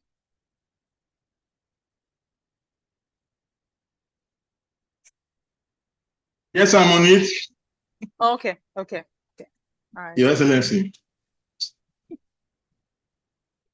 All these plenty titles I'm receiving today. Okay, so while we wait for that, I feel I should come online. You guys are about to like show something about me, and I'm excited. I was like waiting on bated breath. I'm like, we are definitely going to show something about you. We cannot bring you up without introducing such a person like you. So please just bear with us while we do that. And while that is coming up, I would like for us to please put our hands together. Vice President, Technology Operations and Services and Cloud Transformation at Export Development Canada, EDC, where she oversees the operations, support, Nkechi Nwafor is an award-winning technology executive, entrepreneur, author, professional athlete, and inspirational speaker with over 25 years of experience in the information technology sector. She currently serves as Vice President, Technology Operations and Services and Cloud Transformation at Export Development Canada, EDC, where she oversees the operations, support, maintenance, and modernization of all technology systems. Throughout her career, Nkechi has held progressively senior leadership roles, including Director of Data Center Operations at Rogers Communications, Delivery Project Executive at IBM, and Associate Vice President of Technology Solutions at TD Bank Group. She holds a Bachelor of Science in Applied Science and has built a strong reputation for driving large-scale technology transformation, operational excellence, and high-performing teams across complex enterprise environments. Welcome Nkechi Nwafor I. Ladies and gentlemen, put your hands together. Let us celebrate Nkechi Nwafor Robinson. I want to see the chat area buzzing. I want to see it buzzing. Yeah. Please celebrate her. This is a fireside chat, and it's going to be a very exciting. Let me warn you. This is energetic session. The money, obviously. No dull moment with Nkechi. Thank you so much. You know what I find very interesting, Dr. Adeyemi, I don't know if you went to look me up, because my name is actually Nkechi. So making me to be speaking with Nkechi is like, Nkechi to Nkechi. And Nkechi means God's gift. So they are great company here today, y'all. Oh. Thank you so much. It's a privilege to be speaking with you and to be driving this. It's a privilege to be spoken to. I love it. So thank you. Thank you. Okay, so the theme of this event is about powering human potential with AI. I know this topic is beginning to be a thing. People are talking about it, but not everybody really understands what this is. So I want you to please talk to us about what this, when you hear the word or the phrase powering human potential with AI, what does it personally mean to you? If you're going to explain it to us, what would you explain it to us as? Whew. So first of all, I want to thank you for Dr. Ayo for inviting me to the platform. Magdalene, I look forward to this conversation. I heard that you're a quite impressive human, so I look forward to also hoping to get to know you better. And I also want to just provide a little bit of context. So I am not on this platform as an AI expert. I'm an expert in many other things, but AI is not one of them. That said, I'm a user. I'm a partner of AI. Within my organization, I have responsibility for helping to drive the adoption of AI amongst the humans that work there. And as a result of just being massively curious and for all the things I do in my life and recognizing that AI is embedded in all of these things, I would say a year from now, after like 10,000 hours of immersing myself, just in the actual practicalities, not just about learning, right? You got to use it, but in the usage of AI, I believe that I might come back on here as an AI expert. So I'm trending. I'm going to try and trend. I'm going to figure out my lane and trend there. And I share that because I wanted to potentially start to sprinkle some pixie dust into others that are here listening, that you too can become an AI expert for the lane that God is giving you to be in your life. I think sometimes we think we need to be an AI expert on the AI itself, but I believe that you can continue to be an expert in your space and also then share how you are leveraging AI to exponentially grow yourself in your space, right? So that's probably what I really hope you take away from this conversation that we're about to get into. So on the topic of on the question around powering human potential, I will share Satya. So he's a Microsoft CEO. He said that when they came out with AI, it was really about encouraging humans to think with AI and collaborate with people. Okay, so another way to think about that is if you think about the average human, our IQ is somewhere between 85 and 115, right? Statistically, the average is 100, right? And so we have a limitation to how much intelligence that we actually can possess. And AI, which is very interesting, I'll share. There's someone that I listen to quite often. He's ex-Google, CEO, Mo Gaudet. And he's actually started to inform this concept of AIQ. And what that is about how we are moving into an era where intelligence is increasingly augmented by AI. So start to think about like if I'm a human and on average I can have 85 to 115 IQ, whatever it is. Let's just say everyone on this platform is like extremely amazingly intelligent. So everyone's on 115 IQ, okay? Imagine now with AI, that means that you can actually now, like it's not going to increase your intelligence, but when you partner with it, you now add an infinite number of IQ points. So whatever it is, 80 IQ points, 400 IQ points, however much you use it, you will be adding to your IQ. So I think that powering human potential with AI really is about helping humans spend less time trapped in like friction and more time in purpose, creativity, strategy, and connection. I believe there's another question that we'll probably get into where I'll explain that a little bit further. But like at the end of the day, like AI is not the creator. You are the creative, right? Like AI just takes a bunch of things, but it can't really take two ideas and seemingly find the connection between the two. So you, the human, have to are still in the power seat of it. So if I think about like where I am and how I use AI in my life, like some of you, what you may not know is I'm a podcast host. And so I use AI to liberate my life. That's a lot of what I try to do at work as well. When I think about helping humans at work adopt AI, it's really about how do I create more capacity for you to do the value add work, right? So you want to start to look at those things that are repetitive, You get liberation from information overload. Remember back in the day, I mean, I'm gonna just share it right now. I'm 53 years old, and so Oh, wow. when I was going through university, we didn't have the internet. We had to go to a library. We had to pick up books. We used to carry those books in our knapsack. We had to comb through all of these pages. There was only so much information that we can retain, and then try to get all of this information and then synthesize it. Right. But now you have this amazing, amazing ability to leverage and work and partner with a tool that can do all of that for you, you know? Yeah. And so you think about it's like liberation from spending time doing all of those mundane things and now allowing your brilliance and other things like that to help augment and assist you. So I'll end on that. I loved Dr. Bolajoko. She talked about the Web Economic Forum, the Future Jobs Report. I totally encourage everybody to read that report.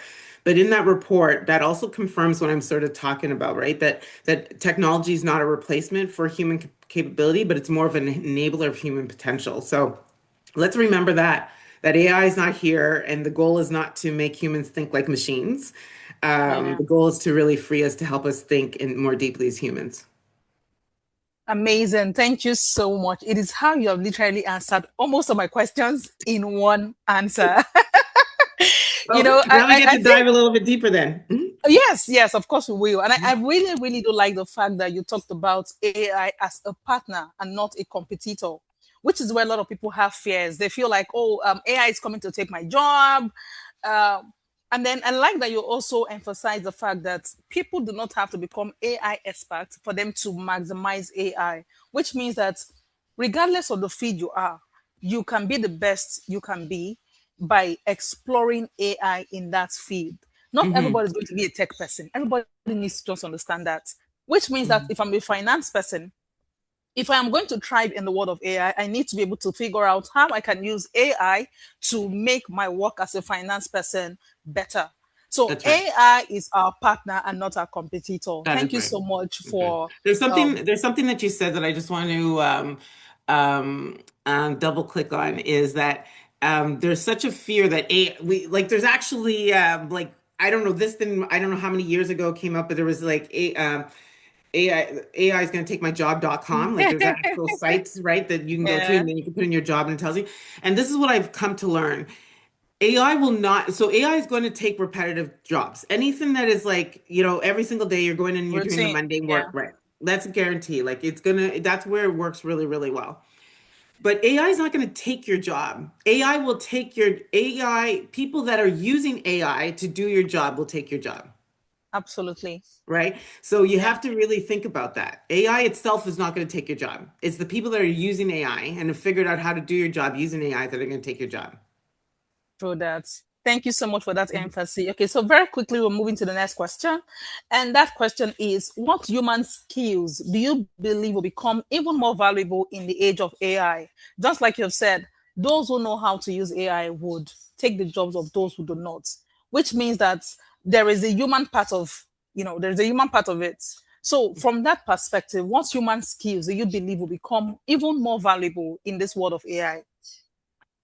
Sure. And I'm actually going to, because you were gracious and shared some of the thoughts that you wanted me to sort of bring here. And there was a question that you had shared with me. And it was around how did I sort of start, what introduced me to AI? When did I really recognize that it was your something experience, And I'm gonna bleed that in because there's 7 skills that I want to leave here for people to be able to latch into. But there was the story around it is I was supposed to be delivering opening remarks for this event, and I remember sitting down. I was getting my makeup done, and I'm looking through my phone, and I'm like, did they send me? They haven't sent me the opening remarks. So I called the organizer, and they put me in touch with the person who was supposed to have done it, and they said, "Oh my God, Nkechi, we totally forgot to make your opening remarks." So while I was there getting my makeup done, for the first time, I'd had ChatGPT on my phone as an app. And I'd never done this before. I went to ChatGPT and I fed it some context. I told ChatGPT who I am. I told him what I had to do. I told him that this is really last minute, that the organizers forgot to give me opening remarks. Here's the organization. Can you find out anything about it online? And then can you come up? I have to be able to talk for about nothing more than 15 minutes, right? And it came back, right? And it came back, and I went back a couple of times. I said, okay, no, that doesn't sound really true, blah, blah, blah, blah, blah. Anyway, finally I got this talk. I get it on my phone, and when I read it, I recognized that there was something that, as much as AI helped me do that like in less than 5 minutes, okay, that was like about 5 minutes, it would not be able to deliver it the way that I could deliver it. And when I stepped on that stage and I had the mic and I had the attention of the audience, I just let my personality go. And I said, you know what? Very transparently, I used AI to create the speech. And then I started to go through the talk. I said, that was me. And then if it was something else, I said, by the way, that was AI. And then what I saw, or the feedback that I got afterwards, is one, people were like, oh my God, I love that you were so bold that you used it. But two, I never actually thought about like that it could do that for me. You know what I mean? And so, so all of that to say that as you start to think about the skills, the ones I'm about to share with you are the ones that you can possess as a human being. Okay? Because that's the one thing that AI can't do. So the first thing is about problem framing. I think that there's a lot of people that are going to the AI, they're just putting in a prompt and they're just asking it to like just give them back a bunch of information. They take that information, and some of them take it verbatim and they go and do something with it. Yeah. The truth is, you actually need to know why you're going to the AI. What problem are you trying to solve for? And that's problem framing. When you can start to be a really great problem framer, not only can you help yourself, but you can actually help others, like whether it's in your organization, whether it's in your school system, whatever it is. So problem framing is really important. The other one is prompting and AI literacy. So I know Dr. Bolajako talked about it a bit. Like, you have to start to listen, read reports, listen to podcasts, watch videos, anything like that. Like take courses. Like, AI literacy is going to be really important. One of the things I'll share that probably people can remember is years ago, there was a point in time where if you had to write a resume, you would actually proudly put on the resume, I know Microsoft Office. Does anybody remember that? I know Excel, I know Word, I know Outlook, I know, right? Remember we used to put that? Yeah. Now, if you think about it, when you get a resume, who even looks for those skills? It's assumed that you know, right?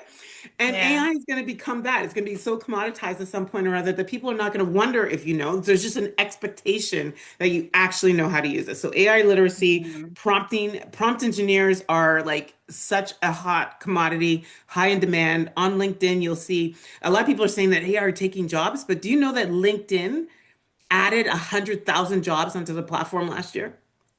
So just think about that. AI might be taking, but new jobs are being created. The other one is workflow orchestration. And so I'm even learning that, right? Which is like, I'm a podcast host. I'm learning how to create a workflow. So from cradle to grave, right? Like, this is what I need to do. This is sort of the outcome that I need to generate. How can I leverage AI to create that workflow? And if you can start to be that kind of person, whether it's in your organization, like in any of the spaces that you occupy as an entrepreneur, start to think about workflow orchestration. You don't need to have a CFO anymore. You don't need to have a project manager. You don't until you can start to afford to build your team. There's AI workflows that you can actually create and orchestrate for yourself. The other one is verification and critical thinking. Let me tell you something. If you're using ChatGPT only, it's not enough. You can start in ChatGPT. I think ChatGPT is your bestie. It will tell you amazing stuff about yourself, but you need somebody to challenge Chat. So then take what you got in ChatGPT, put it into a tool like Gemini or Claude AI or like DeepSeek, something else, and say, hey, challenge what I got from ChatGPT, or verify it, or even ask ChatGPT, what is the, what's the certainty of what you just provided? Like, ask it to give you a certainty, a percentage. Like, how certain are you that you? And a lot of times, Chat will come back and tell you, I'm not really that certain. I have a confidence level less than 50%. Would you take a confidence level less than 50% from any human? So why would you take it from AI? Right? Why would you take it from AI? So verification and critical thinking is really important.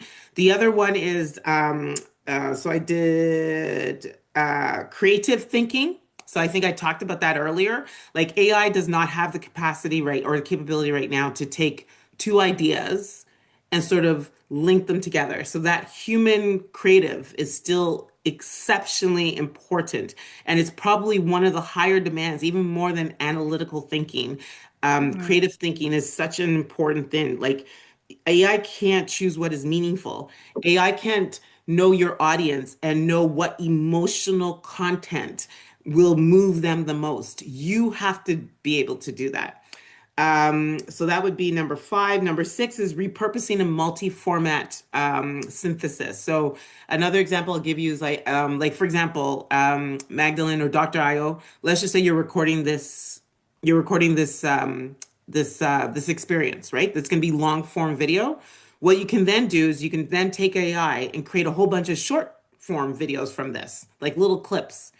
And then what else you could do is you could take the transcript and you can create an email, and where you can send out an email out to like a bunch of people saying, hey, this is all the intelligence that came from this platform. You can create a newsletter. So it's about being able to take like all of this information that you have and then create some multi-function, multi-format synthesis. That's another great skill.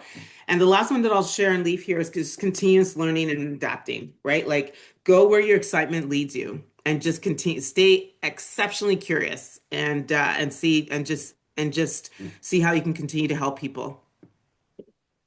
Thank you so much. As always, for every question you keep giving, you are hitting the nail on the head, and I really love it. I love it for the session. Thank you so much. The next question I'll be asking is, okay. Sorry, Dr. Adeyemi, you want to say something? Yeah. Okay, sir. Yeah, pardon my intrusion. You could mention the software or an app or something that can this video and do a short profile of some of the content. I'm interested in that. If you'll be able to share what platform that is. Did you get me? Yeah, sure. Your voice is breaking up. I want to understand. I want to make sure I understood what you asked.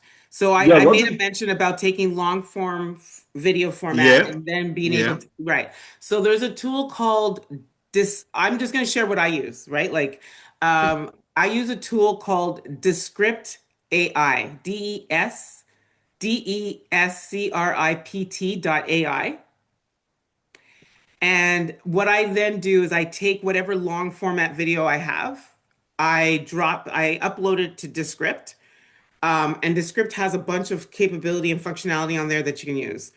On top of that, you can also then take another tool you can use is Opus Clip, right? You can take your long format video, upload it to Opus Clip, and Opus Clip is going to give you probably about maybe up to at least 30, depending on how long your video is, of short form highlights from this conversation. You can obviously feed it a little bit more intelligence. If there's a certain theme or stuff that you're looking at, you could put that into the tool and it'll look specifically for some stuff like that. But on its own, it will do that. It'll give you the probability of interest, right, to the clip, like how much interest it would spark. It will give you a little bit of a summary as to the context of the script. Yeah, so it's worth those would be 2 tools to check out. Doctor, are you fine with that? Thank you. I'm going to get the spelling of those software so that I won't be looking for what's not lost. All right. Thank you so much. Thank you once again, Nkechi for sharing all of that. I'm sure that everyone who is on this call is taking a lot of notes because I'm writing. You can't see, but I'm really writing. Well, can I give you a tip for you, Magdalene? I don't mind, please. Yeah. So there's another. I'm actually learning. I can't boast I found this tool on my own, but I found it from listening to like certain podcasts or interviews and stuff like that. It's called WhisperFlow.ai. I love it. It's so essentially what it is. This is the icon. Okay. Hold on. I opened it up. So the icon looks like that. Okay. And what it is you set it up on your phone like a keyboard. Okay. Right? So when you download the app, you'll then set it up as a keyboard, and now you could do voice dictation. So that voice dictation is way better than the standard one that comes on your phone. You can use it in your message apps, you can use it in your chat, GPT, you can use it in Claude, you can use it in Outlook, you can use it across a number of apps on your phone, and you can even whisper. You know, sometimes you're in a Yeah. whispering Don't want closet. to, Yeah, yeah. it is fantastic. It will learn your voice. It will learn your tone. It will correct. And anyway, it's very powerful. Very powerful. I am loving this session. Dr. Adeyemi, thank you for giving me this session. Thank you, because apart from driving this very insightful conversation, I am also learning a lot. Thank you so much, Nkechi. Thank you so much for sharing. And I really love that you're not holding back anything. Thank you, thank you, thank you. All right, so because of our time, we're trying to wrap up the session very quickly. And the time is not going to allow me ask all the questions that I have, because even as you're talking, I'm still having a lot more questions in my head, but I'm just going to keep this very simple so that we can have people ask their questions during the panel session, which will be coming up right after this. But before we wrap up, I want you to talk to us about how young people can position themselves in this AI-driven world. I usually would say that no matter how good you are at something, people would only come to you if they know how good you are. So how do you think that people can push themselves out there in this world of AI without oversharing? Let me put it that way, without oversharing. All right, let's hear you, Ma. With me, without oversharing. So without looking like they're oversharing everything about them, what are the ways you think that they can put themselves out there? So for instance, how can I position myself without looking like everything about my life is in the open? Do you understand what I mean? Yes, no, I understand. So I have to share, I just, that really touched me, but I have to share a story before I answer your question, okay? So when I took on my job in the current company that I was in, this was actually my most senior job to date. And I'm not one about titles, but I'm going to say from a titling perspective, but also more so from the mandate and like the mandate of the organization itself, plus the mandate of my responsibility. It was a great summation of a lot of stuff I had done over the course of my career, and a lot of tables or rooms I've sat in where I wasn't necessarily the one responsible for leading the work, and now I have that core responsibility. I had a really high, my budget, my transformation budget was high, so I just had a lot of responsibility. And I remember there was a day early on in late May. I don't even think I'd been there a month or so. So the early weeks of my job there. And I came out of a session with my boss, who is incredible. Love my boss. Okay. He's the best one I've had love him. Absolutely love him. So, but I came out of the session. I can't even remember why, but I came out with such high anxiety. It could have been that he gave me something to do that I had absolutely no idea how to do it. And the next meeting I had to go into right away was a meeting with all of my leaders. And I work in technology. So let me just tell you something. I'm a unicorn. There ain't a lot of Black women that, especially in the area of tech that I work in. So mostly men. Okay. And I do have one Black woman on my team. And I remember that day, the Hollywood Squares sort of came up on, we use Teams similar to Zooms here. So all the Hollywood Squares were coming on. And I realized that Nkechi Robinson was operating in that point in time with a lot of anxiety. Like it was up in the up here, right? And I remember feeling so uncomfortable, and I was like, "Oh my God, how am I going to lead?" All these things are going through my head. And I remember in that moment, I returned back to who I am, who God designed me to be, and God has designed me. My mission for my life is to help 1 billion people in this world think in ways that are empowering. And everything I do is in mission for that. And so therefore in that moment, I remembered who I am. I remembered my purpose in my life. And the only thing I knew to do was to share. And I shared with them that I am having serious anxiety for the first time in my life at work, in this job. And I don't know how I'm going to lead you through this meeting. But what I do know is that I have enough proof point of experiences in my life that no matter what I've had to face, I've always managed to face it. Otherwise, I wouldn't be here. And I share that with everybody. No matter what challenge comes your way, you have to sit back and remember that you have 100% success rate of getting through challenges. Otherwise, you wouldn't be having a new challenge to go through. And so I don't know what happened, but all of a sudden the hearts went up. People, they were like, I just saw these heart emojis start like, flying up on the screen. And somewhere in that, 45-minute meeting, my anxiety, I don't know when it went. I just remember that I got through the meeting. But here's the story. Here's the crux of the story I want to tell you. The next day, I was talking to one of my male leaders, and they said, Nkechi, in all of my career, I have never heard a VP, so he called me my title, openly share that they had anxiety.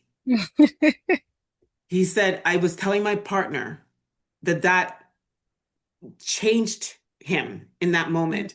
And that as a result of me doing that, I gave him permission to be able to do the same. I didn't say my female VP. I said my male VP. And so when we talk about oversharing, this is what I want to talk about. You will overshare when you're not healed. When what you are sharing is coming from a place of that's not healed, then you just kind of blah everything.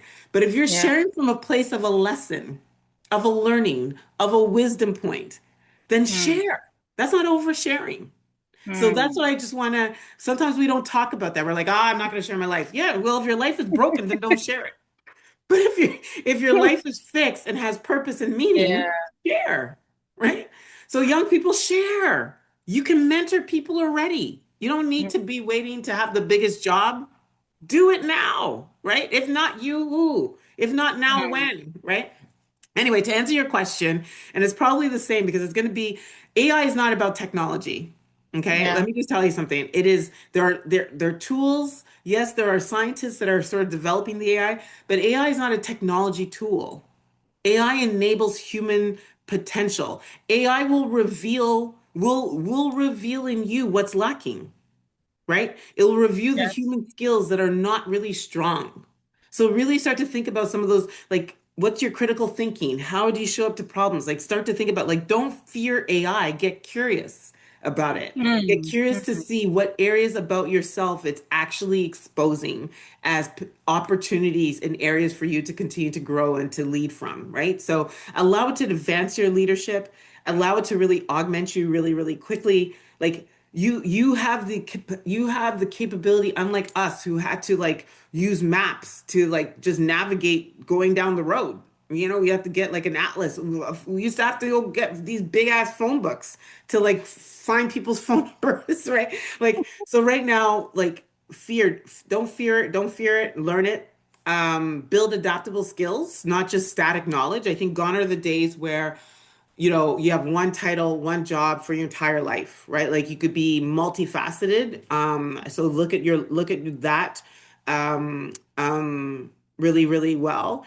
And just remember to use AI to help build your human advantage, your voice, your perspective, your creativity, your character, and your ability to connect. AI will never connect like humans can connect. So don't lose that ability to connect to another human, to intrinsically understand what's important to that next person that's in front of you.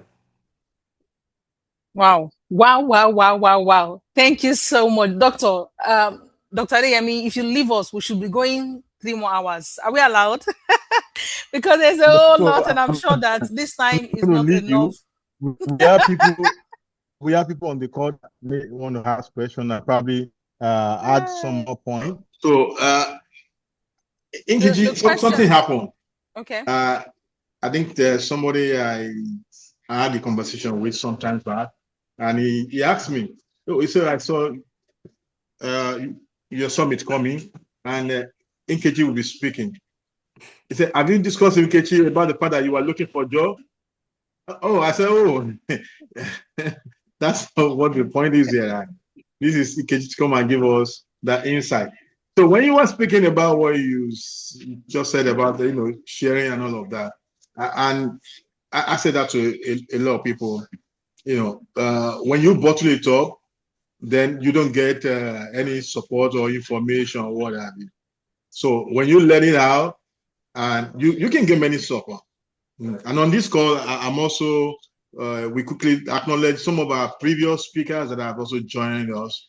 and my Canada mommy, Our Royal Highness, the Queen Mother. She's also on this call. I acknowledge you. She's your friend anyway. I'm sure when you see her face. All right, so I'm enjoying it, but I don't know if we want us to pitch a tent here, and then we can be here till next year. Thank you. No problem. Thank you so much. There's just a whole lot to unpack from what we have said. One of it for me is when you said, don't fear AI, learn it.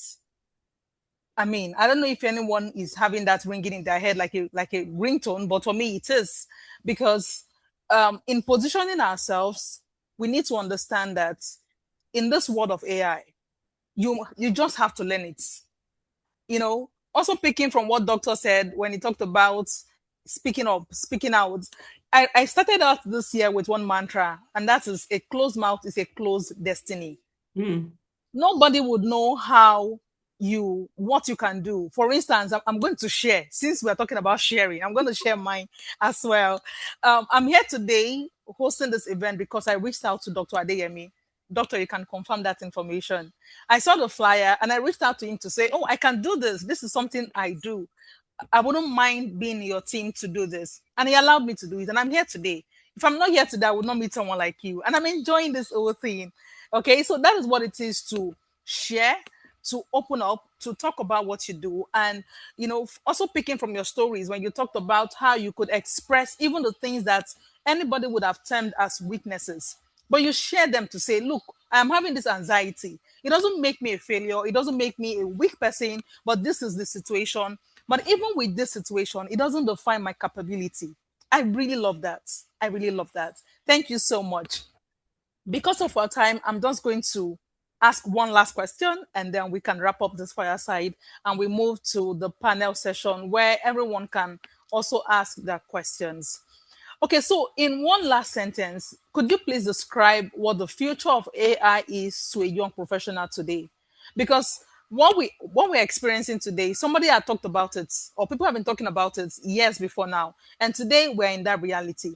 Now, from where we are today, what do you think the future of AI would be for anyone to start positioning themselves ahead of time? It's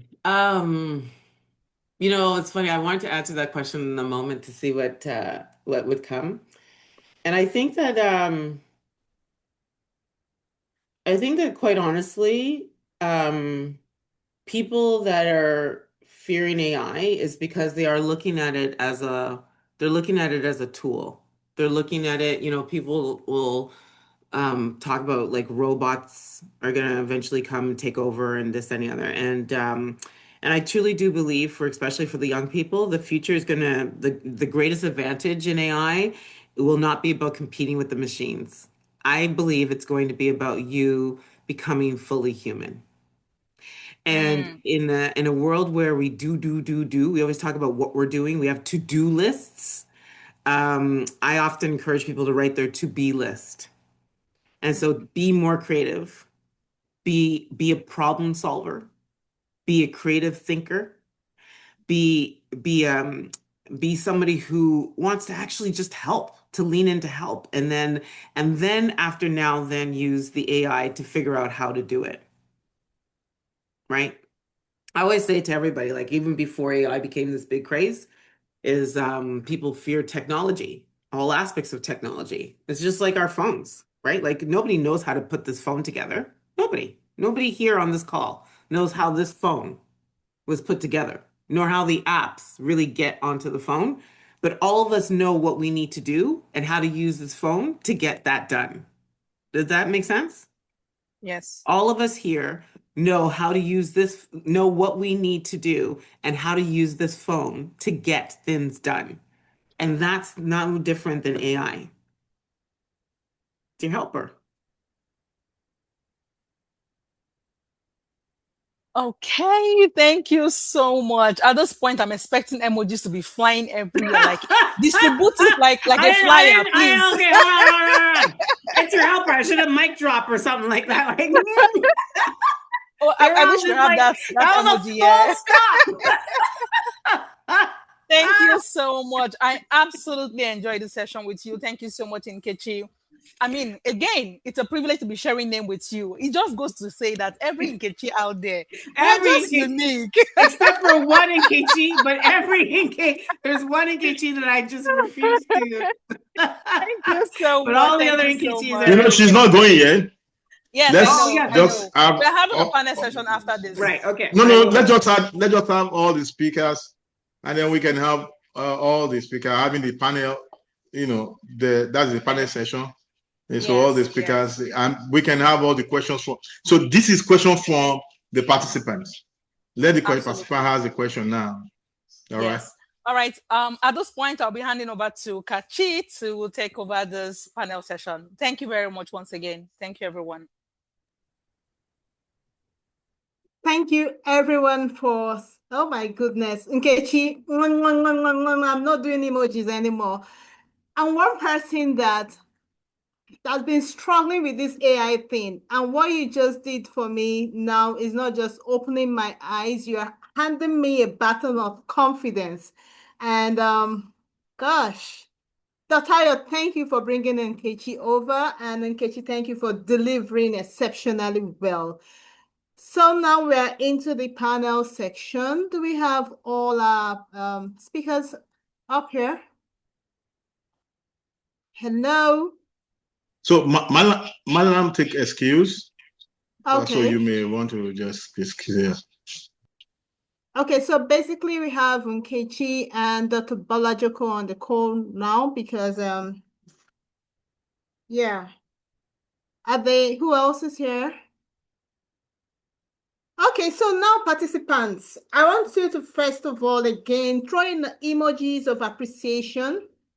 Because like every year, Career Summit has always been a mind-blowing section. Believe me, if you've been a part of this over the years, I don't think you can actually say that you struggle with your career because Dr. Ayo always brings it hot. He always makes sure we are ahead of others. He makes sure that we are comfortable with what others struggle with. And Nkechi, I want to also appreciate you for something you said about you being open to enough to let your audience know that you are struggling with anxiety at the time. One of my mentors taught me that vulnerability is not actually a weakness. And I'm seeing it again, that it's kind of makes people become more human. So thank you very much. So the floor is open. Do we have our questions coming in? If you have a question, can you raise your hands up? Participants? Okay, so let me start with the question. Okay. Okay, Progress, you can go with your question while I read out the questions we have on the comment section. First of all. Okay. Hello.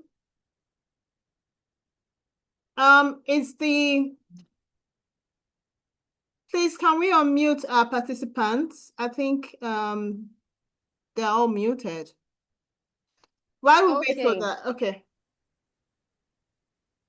Good evening, my professional colleagues, and a warm evening to everyone. Thank you once again. I want to specifically thank Mrs. Nkechi Robinson for this wonderful session. I really enjoyed this session because as a content creator, I know I work with some AI tools, but I've learned something about the descriptive of AI today, and I would really appreciate if Mrs. Nkechi throw more light on the other apps she talked about, converting long videos to short form, and the other one she showed us that looks like a recording app. I really want more insight on that. I really appreciate this. Thank you so much. You want more expo?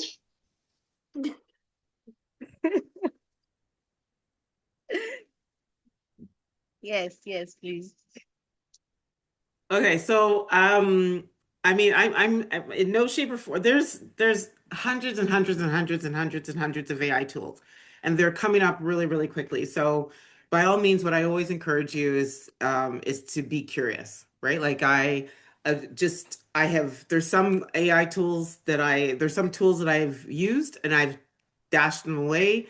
There's some that I will never not use, right? So just always be curious. But what I mean, I can share like just some of the basic ones and how I use them. So Whisper, like before even WhisperFlow, I was starting to use so how many people know that ChatGPT could be another person in your meeting?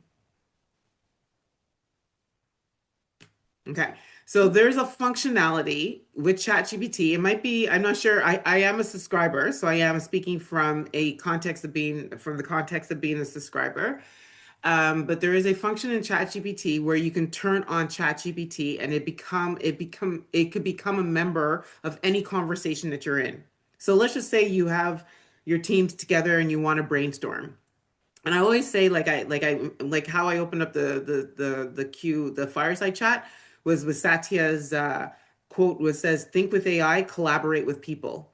Right. So if you're getting together with a bunch of people, then bring that big, massive thinker into your room. And so chat is just one of the tools that enables you to do that. You turn it on and it's there listening. You can give it context. It will start to learn who's in the room. You can say, "My name's Nkechi," and then whoever else is in the room, you can say, "I'm Kachi." You can say, "I'm Magdalene," "I'm Dr. Io," and ChatGPT will be able to hear each person and discern each person's voice.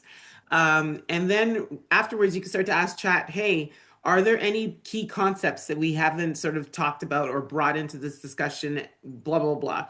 And it'll synthesize the conversation and it'll give you some input. So that's that I would say beyond like just start to talk to your AI or start to invite your AI into your experiences. I think I saw somebody put Firefly as an example. I think, turning on transcript and all of these are great enablers for, after this meeting is done, you can, rather than even just using it I think some people just use it for basic functionality, which is to summarize the meeting. Take the transcript, put it into your AI and say, "Hey, AI, I just want to let you know, this is what I learned today on Saturday, May 16th. It's informing my AI learning journey. Please store this information for me for later use." You don't have to do anything with it, right? But we have so much data available to us in our day-to-day life. Our emails, right? Like have AI start to scrape your emails and start to learn a little bit more about who you are, your tone, how you like to receive emails, how you like to send emails, that kind of stuff, and start to use it to simplify your life a little bit better. I use, as I mentioned, I think just using chat is not the way to go. But if you're going to use any generative AI tool, like whether it's a chat or Gemini or a Claude or Claude or Copilot, Microsoft Copilot, even with these tools, you have to challenge the tool because it will still hallucinate, right? And so one of the things I mentioned earlier is ask it for confidence, like ask it to rate its confidence on the result it gave you is really important. And so any of those tools are great. If you can use more than one, phenomenal. So I tend to start in ChatGPT. Who doesn't like chat telling you how awesome and brilliant you are, right? Like you'll always say, "Hey, I'm your number one fan," and here are all the things, such a great idea. And and then take that and put it into Gemini and say, "Tell me all the reasons why this idea is not great." And challenge yourself, right? And then after Gemini gives you something, take what you got from Gemini and what you got from ChatGPT and put it into something like Claude and say, "Claude, now," because Claude is more of a scientist, right? So now, Claude, I want to start to generate some outcomes from all of this thinking that I've gotten. What might be missing? Or can you start to put together a little bit of a proposal or a synopsis of blah, blah, blah, right? That kind of stuff. So something else you may not know is, and I know you asked me about tools. I might be going off a little bit off slide here, off question, is prompts. Prompts are not meant to be only a sentence. Does everybody know that? When you are an excellent Yes, ma'am. prompter, your prompt should be like a page to 2 pages long. But you don't have to That's right. write that prompt, right? You can ask the AI to help you generate the prompt. You could take the responses you got from one AI and that becomes your prompt into another AI, right? So start to learn to just continue to re-prompt, right? Like go back and forth with your AI at least 20 times. Take that big prompt, put it into another tool, and have it synthesize that information or whatever your work you're doing a little bit further. I use that tool a lot. Another tool I use, I'm going to say, well, somebody put it here, Fireflies, right? I think you don't ever go into a meeting by yourself, right? Whether you use Firefly or Otter AI, those are really good ones. I know Zoom has an AI companion. I don't use it much, so I can't really sort of rate its, but don't go into meetings by yourself anymore, right? Like if you work in corporate, hopefully they have AI, and like probably Microsoft Copilot is in most corporates, just as much as you can encourage the team to turn on transcription if the meeting is not too sensitive and you can. I would encourage you to do that because the value of that post meeting is exponentially provides exponential value. And then the other tools, I mean, the other things I use is very specific to the work that I do, right? Like I'm a podcaster, so there's a bunch of podcast tools that I use. But the tool that I had mentioned before, the Descript AI, I use that a lot for video editing. Opus Clip, you can use that for video, for clips, creating quick reels for Instagram or for LinkedIn to help to just kind of publish the work that you do. So yeah, I'll stop there. Thank you very much, Nkechi. You're so Thank you, ma'am. loaded. Keeps coming. We appreciate your feedback or your response to that question. Okay, so this question goes to the president of the National Institute of Marketing, Madam President, and the person of Dr. Bola Joko Ajayi. And once again, I want to say happy birthday, happy belated birthday to you, Madam. So you Thank you. about the need for us, and also Malam Gober also made mention of that, the need for us to take responsibility for our growth in the area of learning the skills needed for us to be more efficient in delivering on our task. And also Nkechi did mention us learning the AI tools necessary for the paths that we are charting for ourselves. So this brings me down to one of the points you listed when you talked about branding. Okay, let me use this example. So as someone working under somebody, and I'm learning the skill and is needed in the workplace, but not necessarily within the capacity I sit on. How can I get to know that earns this? And I would want to function in this capacity on another department or in another department? Or how can I come to you and let you know that I've mastered this and I need us to embrace this or inculcate it into our process? I'm talking about someone selling their skills to management. Yeah. Okay, so let me repeat that because you were frozen at some point. Okay. What I hear you say is that if somebody is handling a particular work area, and given the fact that we said you have to be responsible for your own development, and if you've developed a competence in an area, how do you showcase it in the workplace? Is that it? Okay. Yeah. I think that, like I was telling somebody some days ago, let's start with the manager. Any manager wants somebody to work with somebody who can make his or her life better. That's just the summary of it. So if you're in that team and you have developed personal competencies in some additional area of work, that's fantastic, because one thing about developing competencies and also developing skills is that it does not necessarily have to be for the job you are currently doing, but it can be for the next level. So you're upskilling against a time for the future role that you want to take. So take, for example, when decisions are being taken sometimes about promotion, they're not looking at someone who can do that job now. They're looking at someone who can do 2 steps above that job. And so any skills that you're gaining now on your current job, even if it's not solely for that job, is upskilling for a time when elevation would come or an opportunity will come, and you will be ready at that particular time for that opportunity. Now, back to your question about the workplace. If there's a skill or competence that has been developed, a way to showcase is you can apply it on your job. Let's say, for example, there's a particular routine or process that you undertake in your workplace, and you develop the skill that can, AI competency that can reduce your work time by 50%, for example, can bring up better outputs, better presentation. It's for you to demonstrate that on the job that you have to do at hand. And that is one way of showcasing it.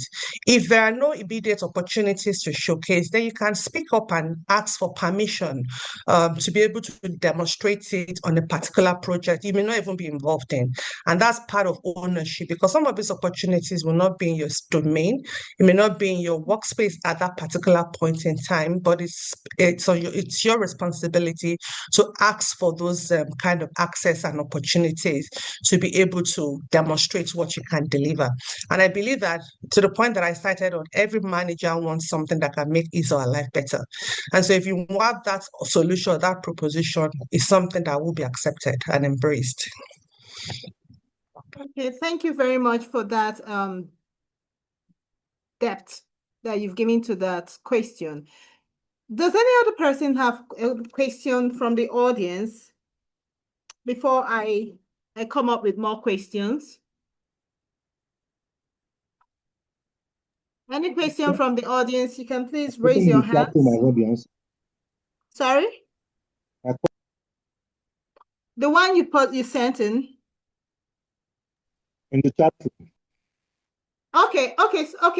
So there's a question from Coyote. It says, what is the place of responsible AI in the emerging AI cognitive era? I want to believe that this question should be going to Coyote. Who is this question for? More like for Nkechi. But also, Dr. Bolajoko, you would also have an input to this question. You make an input to this question. What is the place of response? Okay, it's for Nkechi. He said it's for Nkechi. What is the place of responsible AI in the emerging AI cognitive era? Thank you, Kolawole, for that question. Well, thank you for that question. Wow.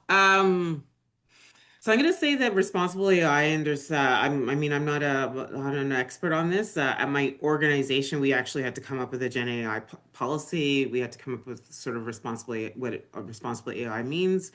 And people actually have to, there's a mandate and mandatory training that they need to do even before we give them access to the system. So I think that responsible AI becomes even more important in the emerging cognitive AI era, because we're no longer just talking about tools that automate tasks, right? We're talking about systems that can increasingly influence thinking, they shape decisions, they guide behavior, they affect trust. The AIs are going to eventually create more AIs, right? So they impact opportunity, and really, like we're in that era where AI is really altering how we learn, how we communicate, and how we perceive reality. So I think that changes everything. So that's the real question, or the real conversation that needs to happen is like, how do we continue to protect human dignity, agency, yeah, and truth, right? Like, how do we ensure that that we're using this responsibly? I heard it earlier when I first joined the platform. I think somebody was talking about it, right? Like, just as you can use AI for good, you can also actually use it, for a lot of harm. If you've been following the news, you'll know that the company how many people here have heard about the new AI that Anthropic put out, Mythos? Has everybody heard about that? So apparently, like, it is this tool, or this version of AI is so powerful that they haven't even released it to the public yet, because of the fear of what it can do. For one, it can actually enable those that actually use AI to harm. It can use them, it could actually enable them to actually harm a lot faster. And so there's a level of responsibility. And I'm not quite sure. That's why I actually love Claude AI, because it is by Anthropic. And I never really, I didn't know this existed, but there's a company category called I'm gonna bastard it. I actually have to look it up, but it's called For Good. It's something else, but essentially Anthropic, they're corporated as a For Good type of company, which means that it is their responsibility to as they release tools to let the public know. And to ensure that they're releasing it in a very responsible way. So in this particular case, they released the tool and access to the tool to their competitors before they would release it to the public, so that they can try and find out as much as possible that could be wrong with it, or things can go wrong with it. So I hope that, I hope that starts to answer the question. I'm certainly not like the most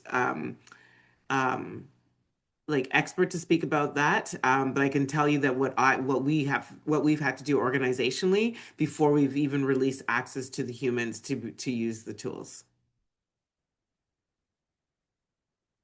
Okay, Kolawole, I hope that question has been well attended to. There's another question for you, Nkechi, in the chat room, but before we do that, let me throw a question. Is there any question for Mrs. Bola Joko, so that we'll kind of create a balance? Oh, he's saying thank you. Nkechi Kolawole is saying thank you for your attendance to the question. Okay, in the absence of that, Madam Bola Joko, Dr. Bola Joko, let me put it that way. Let me put it the right way.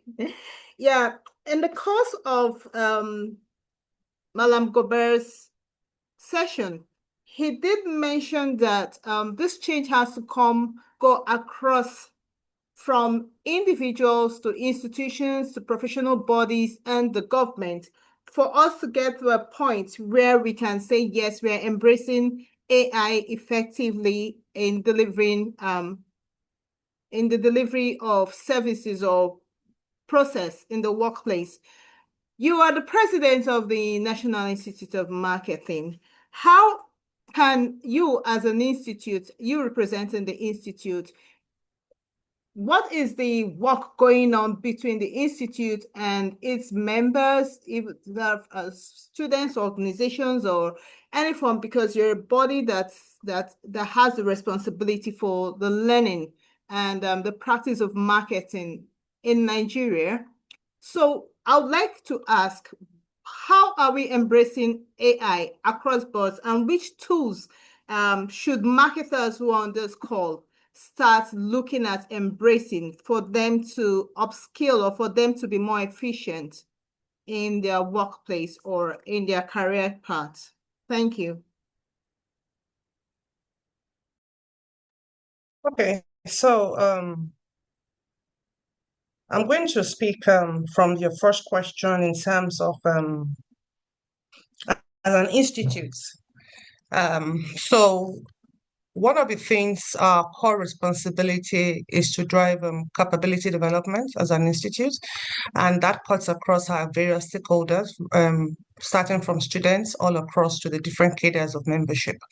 And so to the extent of AI, that has implication on our learning and development curriculum, ensuring that we're providing holistic conversations in that space as it relates to how AI can help support them in their career and in the job that they do individually and also for their institutions. And when you look at it across, competency varies across, even right now, even from our interaction with people on a general basis. Some people are more into AI now. Some people just know it partially. Some have not even embraced it totally. So there are some mindset shifts that needs to happen in that space. And so from a capability development point of view, we need to do that.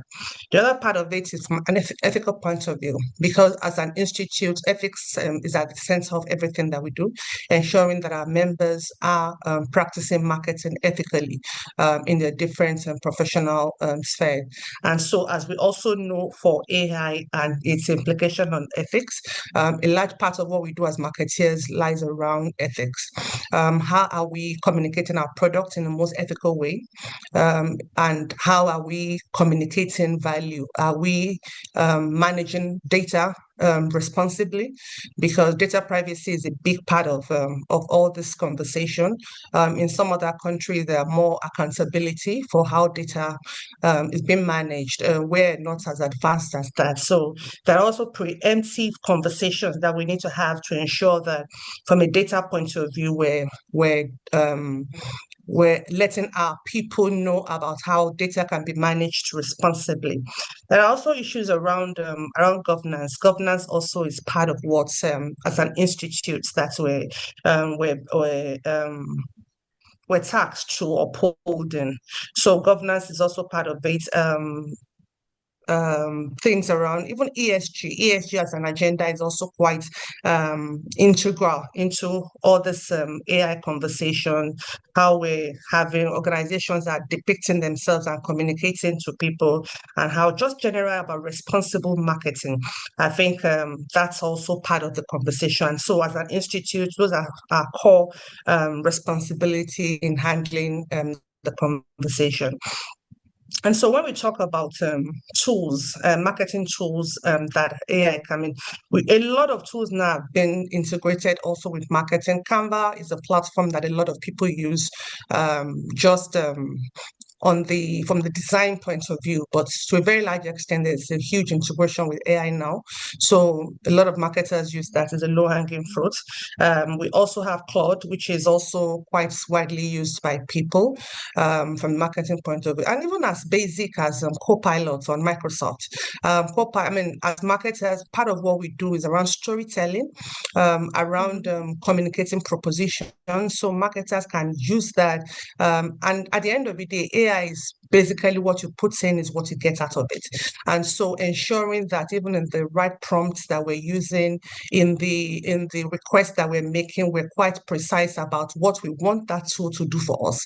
And I think it's the prompts and the lead-ins that we give that will actually ensure that we're getting best value from it. So there's so many things, but I think the first thing is adoption. And from a marketing point of view, that's the starting point of driving a relationship. So once the adoption is there, then we can then begin to talk about developing the depth that is required as marketeers on AI. Thank you. Thank you very much for that robust response. And I want to believe that for every other person on this call who is neither a marketer or a HR personnel, the learnings we are getting from this call, you can also apply it to your own field. So it's not just that this is about HR or marketing because we have these two people on the call, but everything we've learned, please, it's our responsibility that we make sure that we look into our own niche or our area of specialization and apply it there to suit what we are delivering on.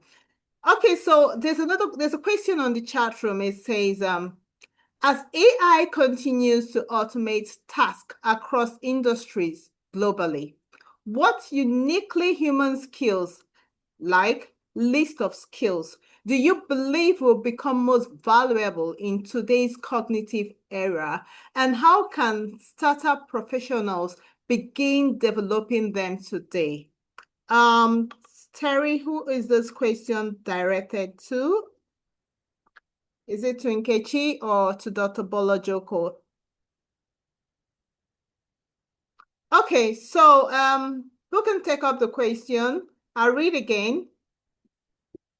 As AI continues to automate tasks across industries globally, what uniquely human skill, like list of skills, do you believe will become most valuable in today's cognitive era, and how can startup professionals begin developing them? So we're talking about skills that AI will not take from us. Nkechi, can you take that up? What skills have you realized in all this, your relationship with AI tools and everything? Have you come to find as a constant that AI cannot take? I know one that has been mentioned is that AI does not have the ability to show the relationship between two data. I guess I'm not wrong with that. So what other ones? Like, it can be empathy. It can show empathy, definitely. We've talked about leadership skills. So can you just delve deeper into other skills that AI cannot take from us? Thank you. Yeah, I'll repeat. I did provide 7 during the conversation, but I'll go. Maybe I'll just provide some better examples. One of the ones I want to actually share an analogy I heard really recently. I actually posted something on social media because it really resonated with me. So, and I know that there was a comment around here. I think it was Dr. Bolojoko that talked about personal brand. And so, and it was talking about there's a short window of time right now where people that have not necessarily either figured out their personal brand or sort of put their personal brand out there. There's a short window of time that they'll have before it's going to be extremely hard for them to get their brand out, right? So personal brand is something that's very human. But the analogy said that imagine you're at an airport and there's a lot of fog and you have planes that are grounded and you have planes that are in the air. And then you have air traffic controller. An air traffic controller needs to direct traffic. Well, for the planes that are grounded, you can imagine they're going to tell you that you can't take off. But for the planes that are up in the air already above the fog, they're going to be able to continue to direct them. So if you think about air traffic controller being AI, that's exactly what is being said. And so, and I've said it before, right? Like there's this period of time where as you start to think about, and as I share these human skills, where it's going to be really important for you to figure out how you start to get those human skills and learn them a little bit more for yourself, so that you are able to start to use the AI to amplify them a little bit more. So the ones that are really that come top of mind, so I talked about problem framing. Right. I think I always say that to everybody, like, what problems do you want to solve? So that's not just generating ideas, but it's knowing what problem you want to solve. And so you can use AI to pattern match, but as a human, you have to direct the imagination, the originality and the vision. And the other one I mentioned was creative thinking. And I think I also referenced the Web Economic Forum, the Future Jobs Report, saying that it outranks creative thinking as one of the fastest growing skills through 2030. So you still have some time, but creative thinking is important. Critical thinking and judgment is really important. Like just because AI tells you something, like the AI will always deliver confident answers, but they're not always correct. And so you have to have the ability to be able to verify. I think I talked about the skill that I called out. I'm just looking at my notes. Verification and critical thinking go hand in hand for me.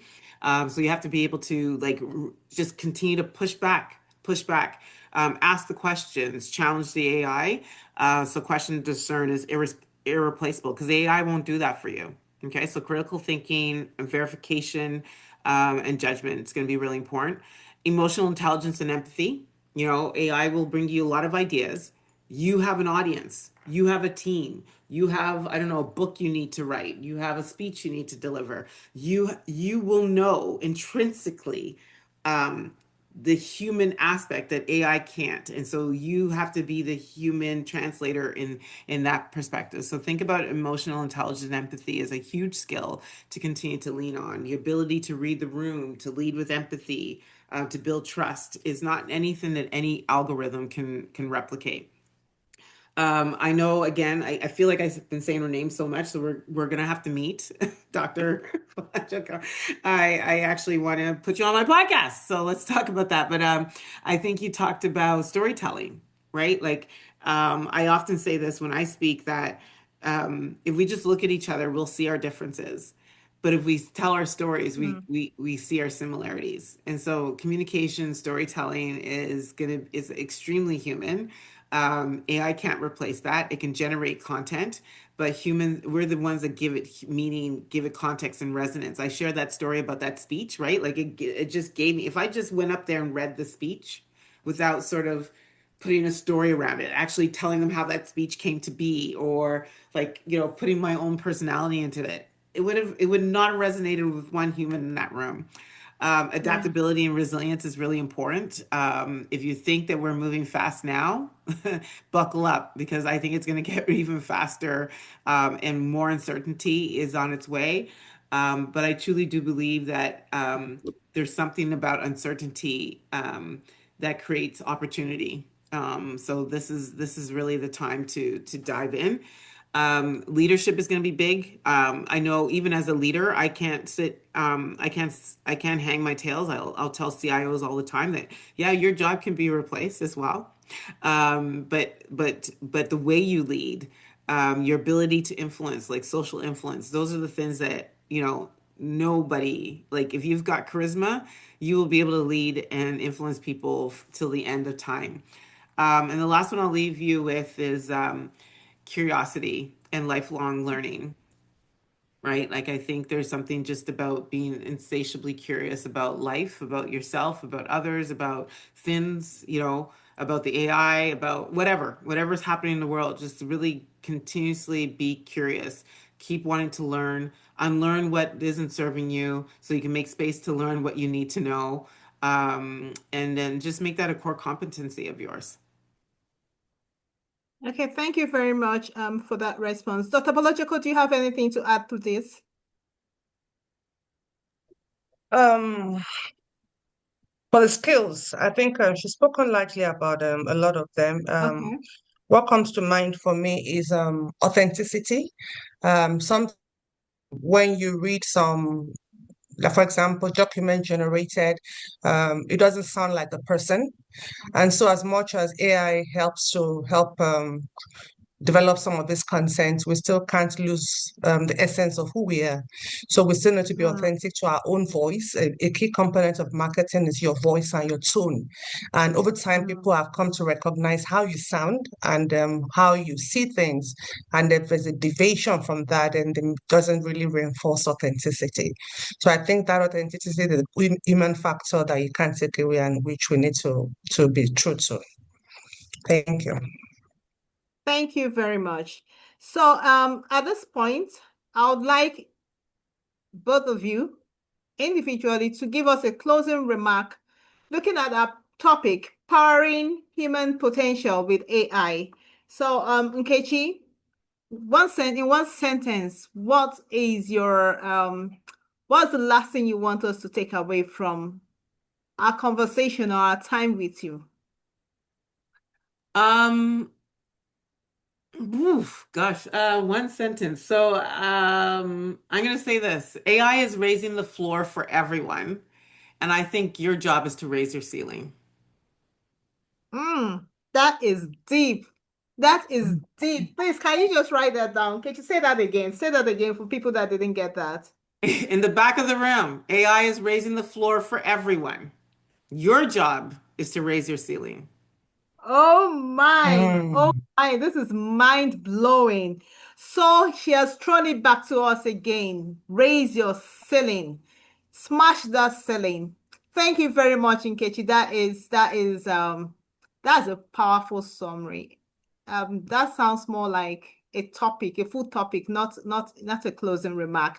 Okay, Dr. Bolojoko, what do you have to say to us in summary in one sentence? Give us another mind-blowing PowerPoint. Okay. I think as it relates to driving global competitiveness in our career, there's nobody that is in competition with you except yourself.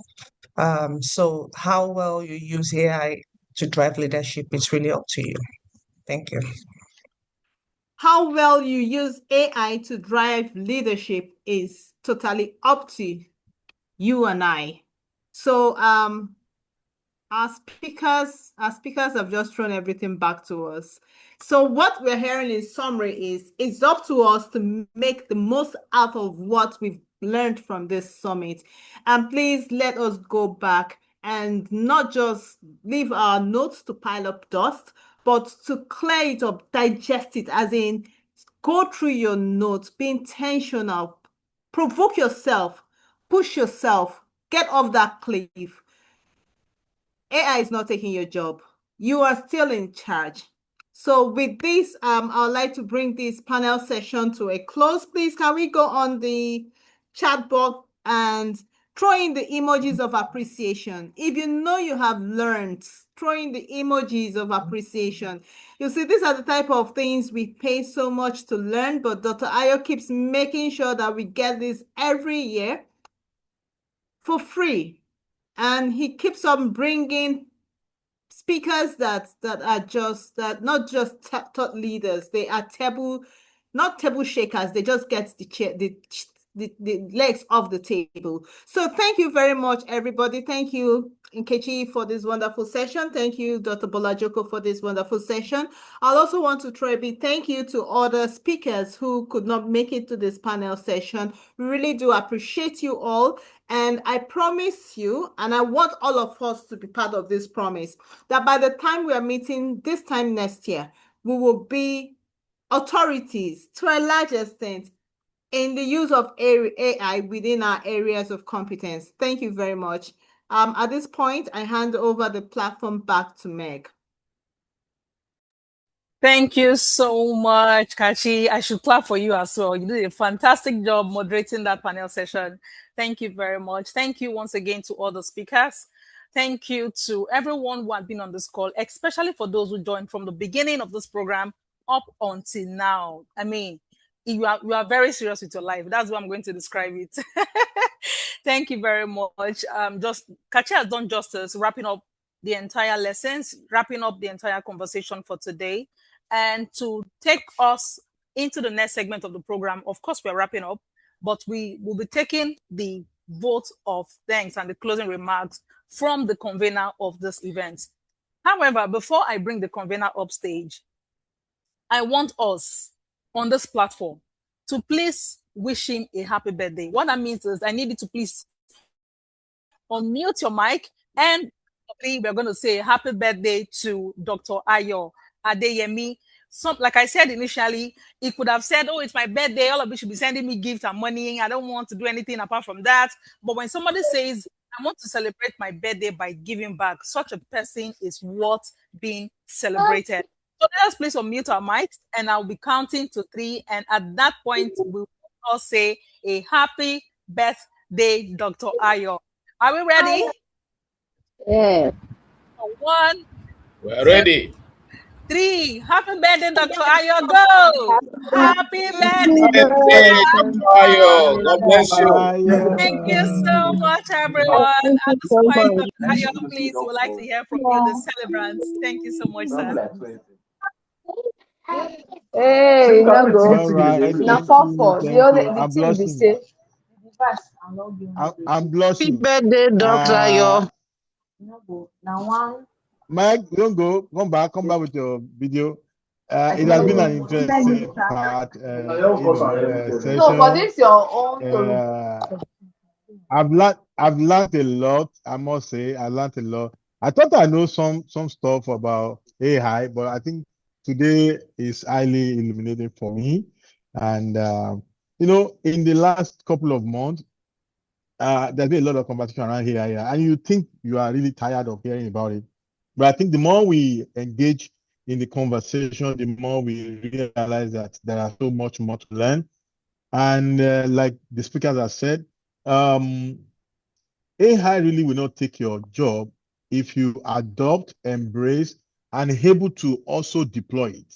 It is not inability to deploy it or embrace it that will be the problem. It happened in my workplace this week or last weekend. A senior colleague said, look, I have a lot of documents I want to really summarize and structure into a kind of question and answer that I can give to the staff so that they can quickly, easily go through it and then be able to adapt to do that. But I don't know how to use AI. I'm thinking something must be done. I could help. My little knowledge of AI. I said I could help. And then, okay, that's fine. So we get on the system and be able to do some blah, blah, blah, blah. And then she said, oh. I said, even myself. She was like, wow. You know, I like, okay. So now, so, but one thing I've learned about knowledge is that at the level of exposure, information at your disposal by time will define what you are able to do or how much you are able to do in it. Okay, so immediately Nkechi gave someone the phone. I downloaded that one already, and it's going to be very useful because of some of the things I also do. And these are how. If I tell you that the flyer for the Career Summit, I designed it by myself with AI. Since I discovered I'm able to do that, I do that more often. It's only when I get some complex bit, I call the graphic guy again. I say, okay, can you help me fix this one? And so I think it makes it, imagine, does that mean I've taken over the job of the graphics? No. All right. But the fact is that I'm able to do some basic things that probably I would not be able to do. I'll be spending too much money, right? I'll be paying every design. So I can do my birthday picture, or my page flyer and say happy birthday to any member of the team without having to look for graphics that will be paying per minute. So I think, again, the more we are able to embrace it, the more we are able to deploy it, the more we are able to, leverage on AI tools, then the better that we get better with our skill, our, exposure, and a lot more we can also, do. So I'm not lie. Recently, I was working on a book, and I'm like, okay, let me even embrace AI. And I did some few things, and I said, okay, then I'll be able to sit down and finalize it myself. So I think it saved a lot of time, saved a lot of other resources that you can redeploy to some other place. So this is about how much more we can leverage on AI rather than feeling like AI is taking our job, or we can even take the job of AI because we are still going to give the instruction. AI is actually machine language, and it's the human instruction. It's the instruction you give to it. So it's like an errand boy that say, go and do this for me and get it done for you. So, and I think this session, this summit has been able to provide a lot more insight and in education and exposure to every one of us. So I want to thank our speaker once again. Again, like I said, if we are to pay them, we cannot. All right, we can because they are professional international speaker in their own right, and they are known. All right, and we don't want to bring people that we feel like, okay, just because they are not getting paid, they just bring anyone.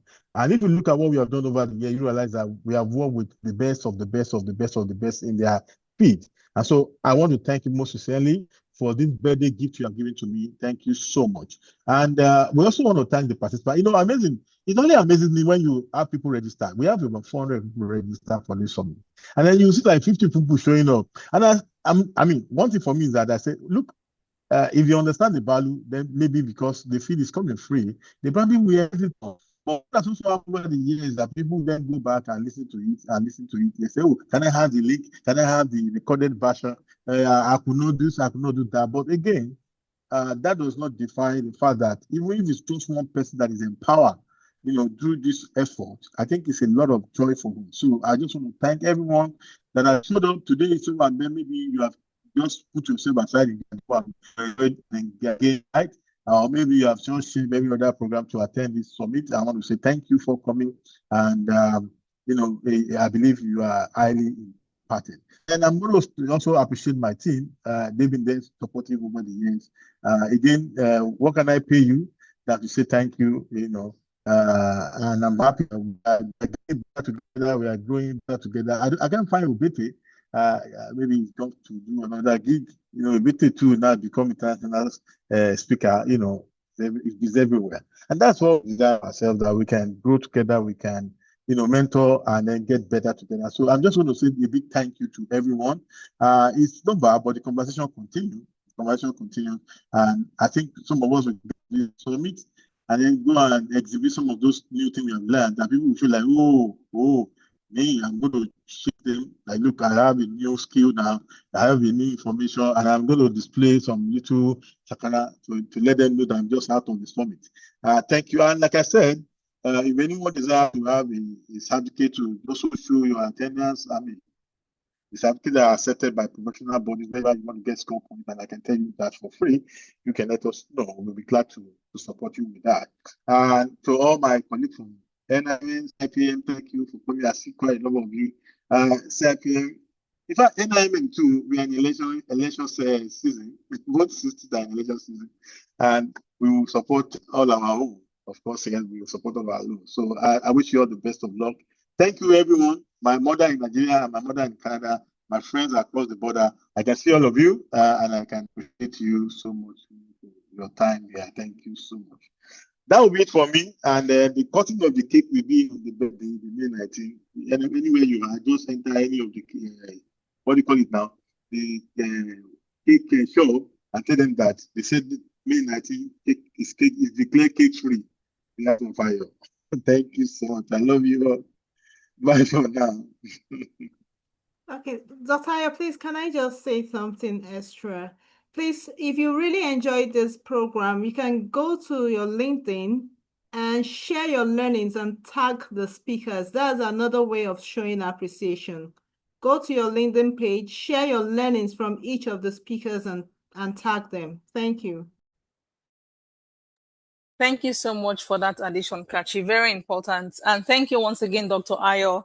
It's been an interesting event so far. I mean, for the past 4 hours, if I'm not mistaken, we've been learning and learning and learning, and it's such a way to spend our weekend. Thank you once again to everyone. We cannot thank you enough. You could have been anywhere else, but you chose to be here today. And this means a lot, because if Dr. Ayo says, I want to bless lives, I want to impact lives, and nobody shows up, the purpose is defeated. Okay, so that you're here today is why this event has its meaning.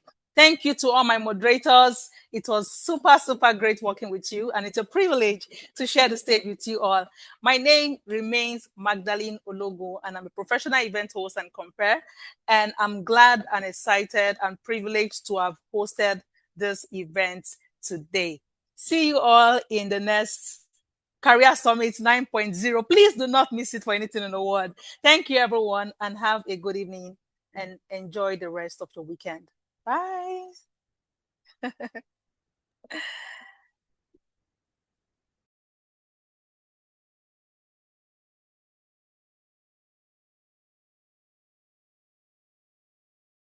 I've been down the road with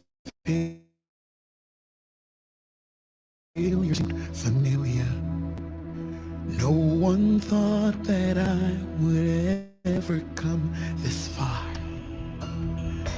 When everything was telling me that it was over, still there was a fire burning in my heart. There were days I felt like I was at my lowest. I pushed so hard I couldn't see beyond the pain. I never knew I made it high enough to notice I'm getting closer, stronger than I've ever been. I believe that I'm unstoppable. I believe I've only just begun. I will conquer, I will fly, reach my peak, I will. And there's nothing that can ever. I am living proof that nothing is impossible. I beat the odds when hope was nowhere to be found. There was a strength that carried me through every obstacle. It lets me know that it's too late to give up now. And I am not afraid to climb another mountain, to risk it all and face my deepest, darkest fear, to live a dream much bigger than I can imagine, 'cause I want the world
closer to the finish line.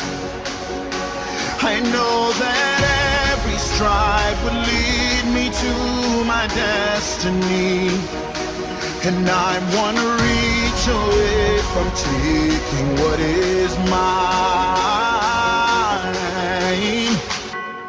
I believe that I'm unstoppable. I believe I've only just begun. I will conquer, I will fly, reach my peak, I will. And there's nothing that can ever bring me down. I believe that dreams are